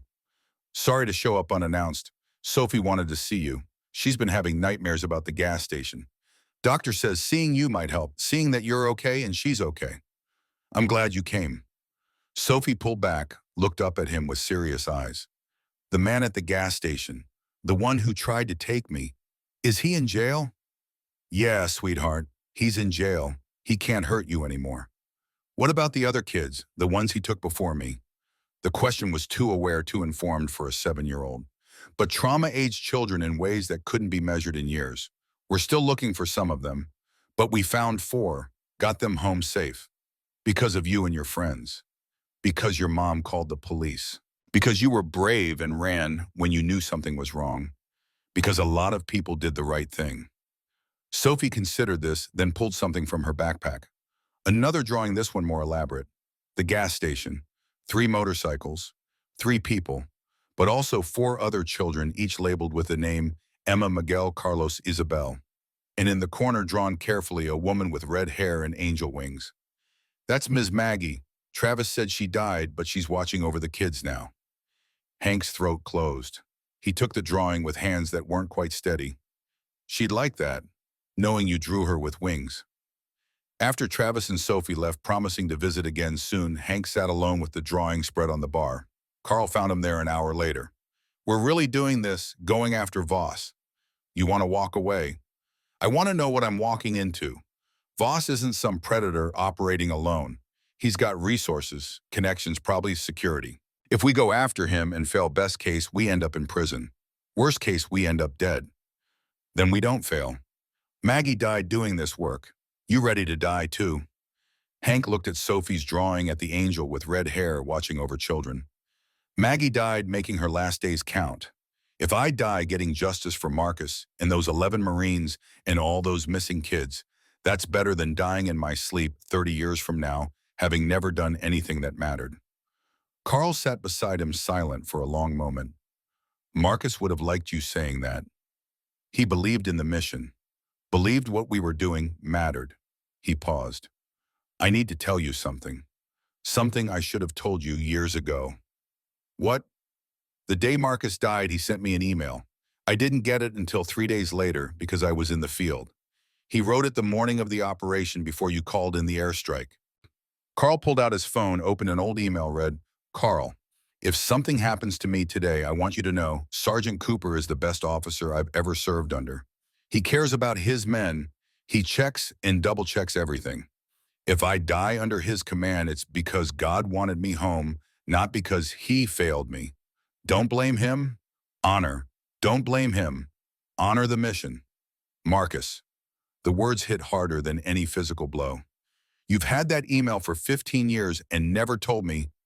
I was angry. Grief makes you stupid. I wanted someone to blame, and you were there and Marcus wasn't. Carl's voice was rough. I was wrong, and I'm sorry.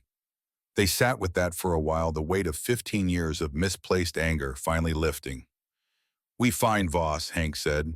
We get proof. We end this. For Marcus, for Matthew Hartley, for all of them. And then what? Then maybe we can both sleep at night. They spent 2 days planning, researching Voss's property through satellite imagery and public records, mapping approach routes and security systems, running scenarios the way they'd been trained to do in the military. Carl's analyst skills and Hank's tactical experience complemented each other, filling gaps neither could cover alone. Voss's ranch was 30 miles outside Santa Fe, accessible by one private road, surrounded by high desert scrubland. The house was large, expensive, the kind of property you bought with money that came from somewhere. Security cameras visible at the gate, motion sensors likely around the perimeter. Two-person job, Carl assessed. One on overwatch, one inside. Communications maintained throughout. Abort at first sign of complications. Agreed. I'll go in. You maintain position with sightlines on the house. Why you inside? Because if something goes wrong, you're the one who can get the information to Hartley. I'm just the grunt who follows orders. You're more than that. Maybe, but you're the one who knows how to make sense of what we find. I just know how to find it. They rode out on a moonless night, darkness so complete the stars looked close enough to touch. The road to Voss's property was dirt and gravel. No lights except what their bikes provided. They killed the engines a mile out, stashed the motorcycles behind an outcropping, approached on foot. The perimeter security was professional but predictable. Cameras on fixed patterns, motion sensors that could be bypassed with patience and proper timing. Carl set up overwatch 300 yards from the house, night vision and communications equipment spread around him. Hank moved closer, waiting for gaps in camera coverage, timing his approach to avoid detection. The house was dark except for one room upstairs, light spilling from a window that probably served as an office or study. If Voss kept records, that's where they'd be. The back door was alarmed but not sophisticated. Hank bypassed it with tools he'd learned to use in a different life, in different circumstances, breaking into different houses for different reasons. Some skills translated across contexts. Inside the house was what you'd expect from a retired colonel with money. Leather furniture, military memorabilia on the walls, photos of Voss in uniform receiving commendations, shaking hands with generals and senators. A life of service and honor, at least on the surface. The study was upstairs, exactly where the light had indicated. The door was closed but unlocked. Hank eased it open, weapon drawn, ready for anything. The room was empty except for Voss sitting at a desk looking at a computer screen. He turned slowly, unsurprised, and Hank realized the security system he'd bypassed had been designed to be bypassed. This was a trap. Sergeant Cooper, I wondered when you'd figure it out. Voss's voice was calm, measured the same tone he'd used to give orders in Iraq. Took you longer than I expected. 15 years. I thought you were smarter than that. Hank kept his weapon trained center mass. Patterson talked. FBI knows about the network, about Fallujah, about all of it. Patterson is a convicted pedophile trying to reduce his sentence. His testimony is worthless. Voss stood slowly, hands visible, no weapon. But you breaking into my home, that's trespassing. Attempted burglary. I can claim self-defense for whatever happens next.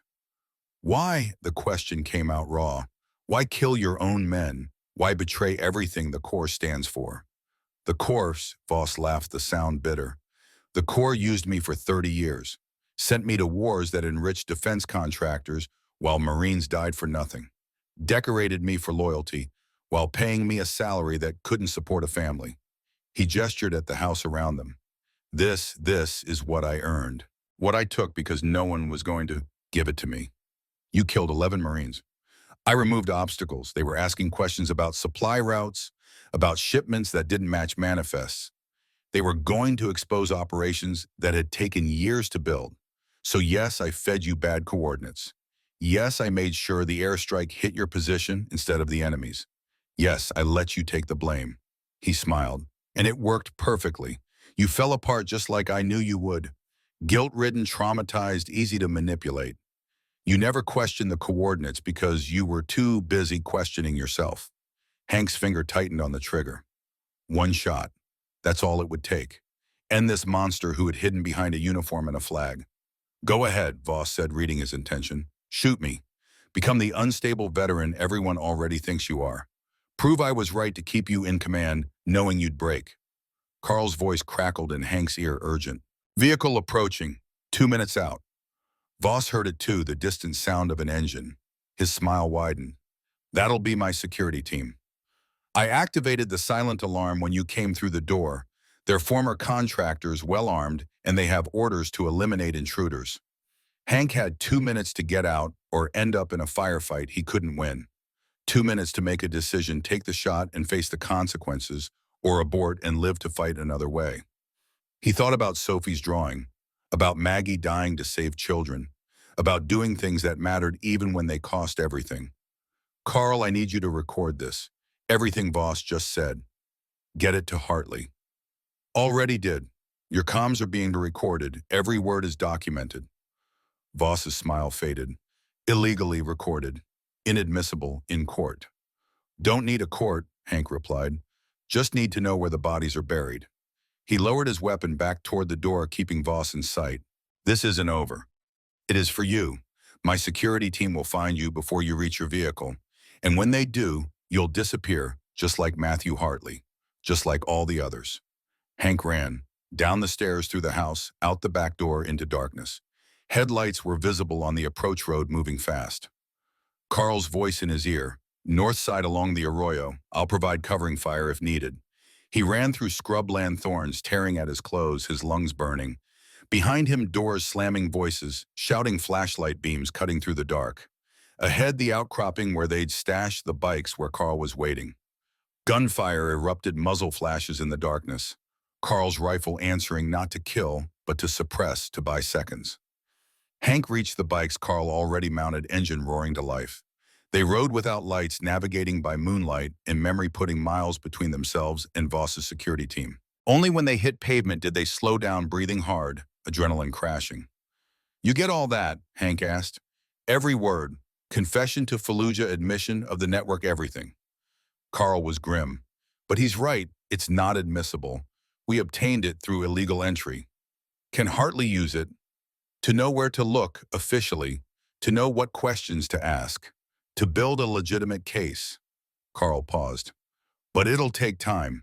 And Voss knows we're coming now. He'll lawyer up, destroy evidence, disappear assets. They reached the clubhouse as dawn was breaking, exhausted and wired, running on fumes. Hartley was already there, having driven through the night after Carl sent him the recordings. He listened to the audio 3 times, his expression darkening with each repetition. This is enough to reopen the Fallujah investigation. Enough to get warrants for Voss's financial records, communications, property searches. Enough to start building a prosecutable case. He looked at them. But you're both in danger now. Voss knows what you know. He's got resources and motivation to make you disappear. Let him try, Hank said flatly. I'm serious. These men don't play games. They eliminate threats. So do we. Hartley pulled up another file on his laptop, hands shaking as he typed. There's something else. Something in Voss's financial records that Patterson's testimony pointed us toward. He turned the screen. A property in Mexico, small compound near the border, purchased through a shell company 15 years ago. Carl leaned closer, studying the satellite imagery. What's there? We don't know officially, but the purchase date matches when Matthew disappeared, and Patterson's records show several high-value acquisitions were moved to permanent locations in Mexico. His voice broke. My son might be there. After 15 years, he might still be alive at that location. The weight of possibility hung in the air, hope and dread in equal measure. FBI can't operate in Mexico without permission from Mexican authorities. That'll take weeks of coordination, maybe months. And if Voss gets word we're looking at that location, anyone there will be moved or killed before we can act. Hartley looked at them directly. I can't ask you to do this, can't officially sanction it. But if someone were to get across the border, locate that compound, confirm if anyone's being held there. You're asking us to break more laws, Carl said. I'm asking you to save my son if he's still savable. I'm asking you to end this the only way it can be ended, by going where law enforcement can't go and doing what needs to be done. Hank thought about Travis and Sophie, about the family he'd failed for decades and might finally be rebuilding. He thought about Maggie spending her last days on things that mattered. He thought about Marcus and the 11 Marines and 15 years of carrying guilt that belonged to someone else. How far across the border? 40 miles outside a town called Agua Dulce. No major law enforcement presence. Compound is isolated, probably guarded, definitely dangerous. Then we'll need help. Can't do this with two people. Hartley hesitated, then made a decision that would either save lives or end his career. There's a third person who might be willing. Someone with as much reason to see this through as you do. He pulled up a photo, a woman, late 40s, Marine Corps uniform. Hard eyes and a harder expression. Captain Sarah Vance, she was in Fallujah with you, lost half her platoon in the same airstrike that killed your squad.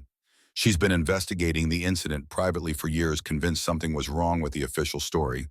When I told her what we found about Voss, she volunteered to help however she could. Hank remembered Vance.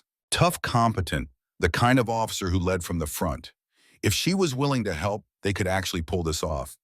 Where is she? Arizona. I can have her here in 6 hours. They spent those 6 hours planning, mapping, preparing. By the time Vance arrived, still looking like she could lead a platoon through hell, they had a rough operational plan. Cross the border at night, locate the compound, confirm if anyone was being held, and extract, if possible, report findings to Mexican authorities who could act legally. High risk, probably illegal, definitely dangerous. I'm in, Vance said after hearing the plan. Voss destroyed careers and lives to cover his operation. Time someone returned the favor. They crossed into Mexico just after midnight, 3 bikes running dark along smuggling routes Carl had identified through surveillance satellite analysis. The compound appeared exactly where Hartley's intelligence indicated, a cluster of buildings surrounded by chain-link fence topped with razor wire. Lights were on, guards visible. This wasn't an abandoned property. Someone was using it right now. They observed for an hour, counting personnel, mapping patrol patterns, identifying weaknesses. Professional security, well-armed but predictable. Military types following military patterns. 4 guards visible. Vance assessed. Probably 2 more inside. We go loud, they'll have reinforcements here in minutes.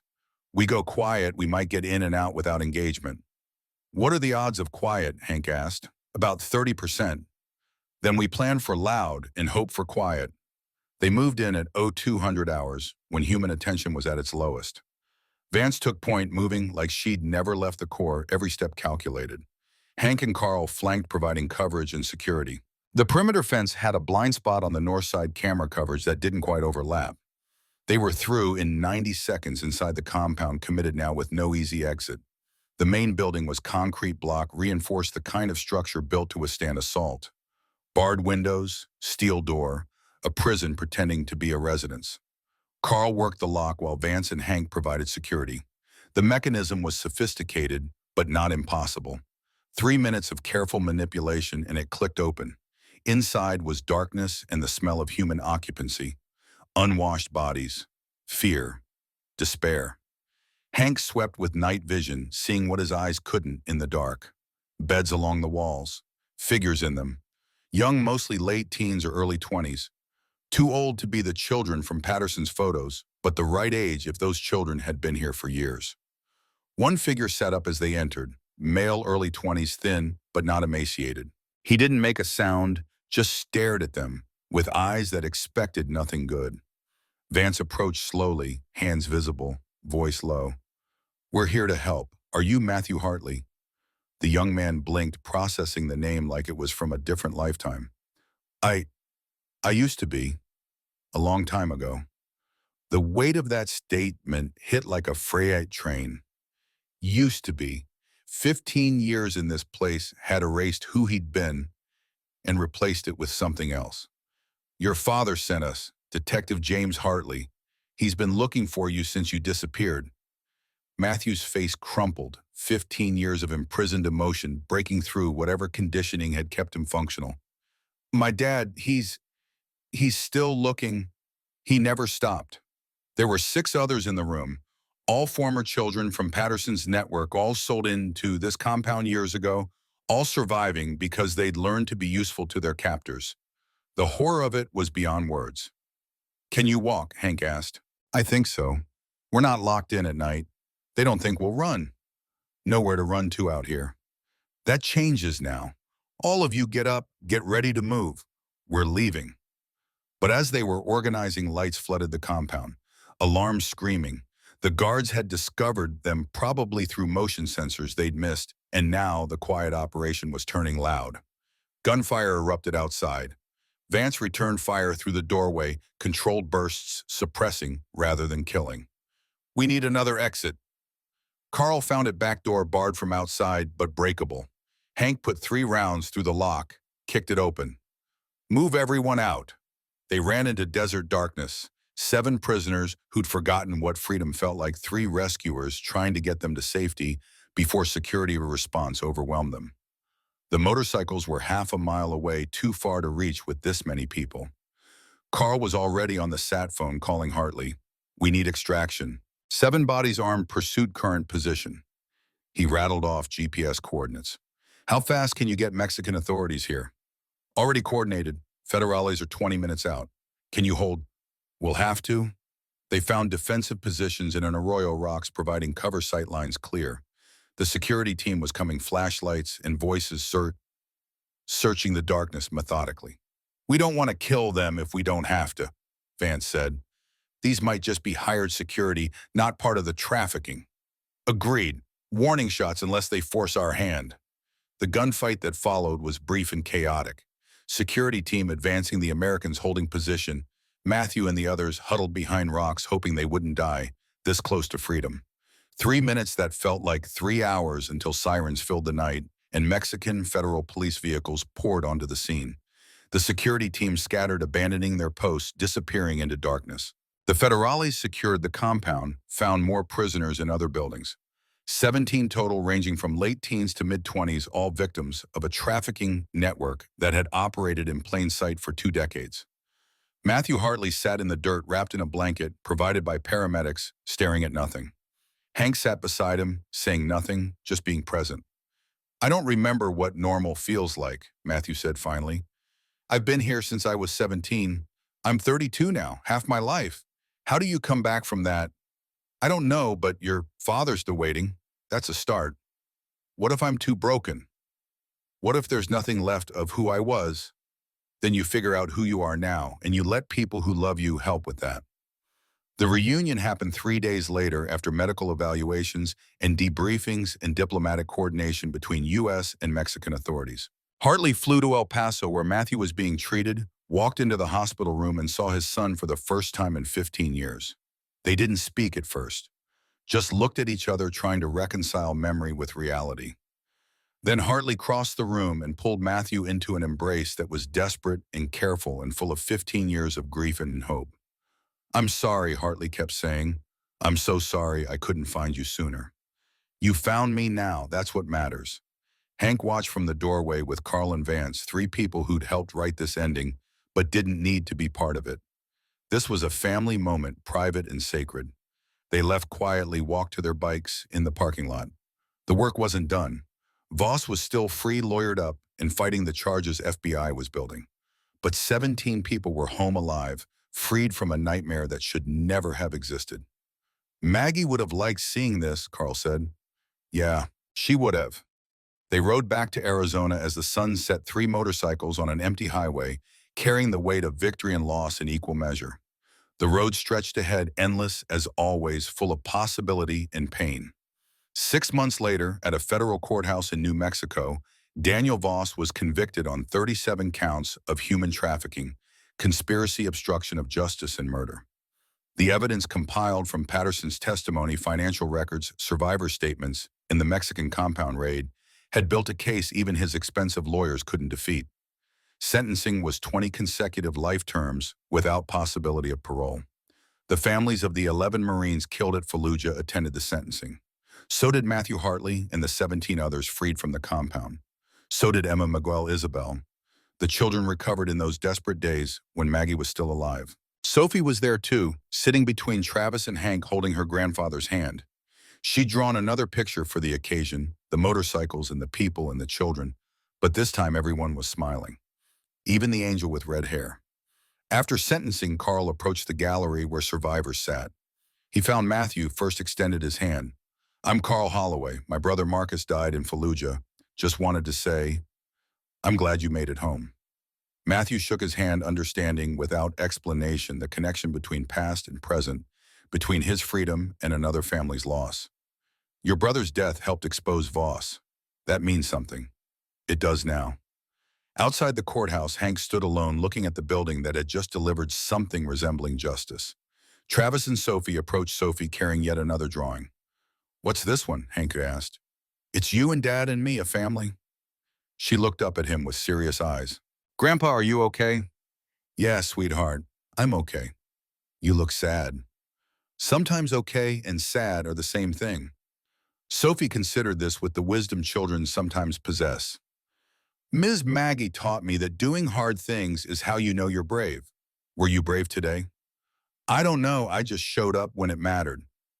"That's what brave is," Sophie said matter-of-factly, like it was the most obvious thing in the world. Travis put his arm around Hank's shoulders, the gesture still awkward but genuine. "You did good, Dad. Marcus would be proud. Hell, I'm proud." The words landed somewhere deep, a place that had been empty for 15 years. 1 week later, the Iron Phoenix MC held a memorial ride for Maggie. 50 bikes from chapters across the Southwest, riding the same route from Flagstaff to Phoenix, where this had all started. They parked outside the Children's Hospital, let the kids sit on the motorcycles, donated money in Maggie's name. Josh was there, the boy Maggie had sat with on that first day. His cancer was in remission. His mother, Sarah, stood beside him, crying quietly as she watched her son laugh and climb on a motorcycle that would have terrified him 8 months ago. "She saved him," Sarah told Hank. "Not directly, not medically, but the money you all donated, it covered the experimental treatment. He wouldn't be here without that. Without her." Hank looked at all the children playing and all the families together, all the joy that existed because one woman had chosen to spend her last days making them count. She saved a lot of people, in different ways. That evening back at the clubhouse, Hank and Carl sat at the bar where Maggie used to sit, her spot still empty, her bike still parked outside. They'd decided to keep it there, a memorial to someone who'd shown them what mattered. "What now?" Carl asked. "Hartley wants us to keep working with him. Says there are other networks, other children missing. Wants to build a task force with veterans who understand the work." "We signing up?" Hank thought about Sophie's drawing, about 17 people freed from the compound, about Matthew reunited with his father, about doing hard things because that's what brave is. "Yeah, we're signing up." Maggie would approve. Yeah, she would. They raised their glasses, toasting the empty spot where she should have been the friend they'd known for too short a time, but who'd changed everything anyway. The road called, it always did. But now they understood what Maggie had known all along, that the road was never about the destination. It was about who you became while traveling it. It was about the people you helped along the way. It was about showing up when it mattered, even when it cost everything, especially when it cost everything. Sophie's drawing hung above the bar, 3 motorcycles and 3 people, and the children they'd saved, watched over by an angel with red hair. A reminder, a promise, a map for the road ahead. The engines would roar again tomorrow. The work would continue. There were children still missing, families, still searching networks, still operating in the shadows. But tonight they rested. Tonight they remembered. Tonight they honored what had been lost and what had been saved, in the thin line between the two. The road doesn't care about your guilt or your grief or your past failures. It only asks if you'll show up when it matters. They had shown up. Maggie had shown them how. That was enough. That would always be enough.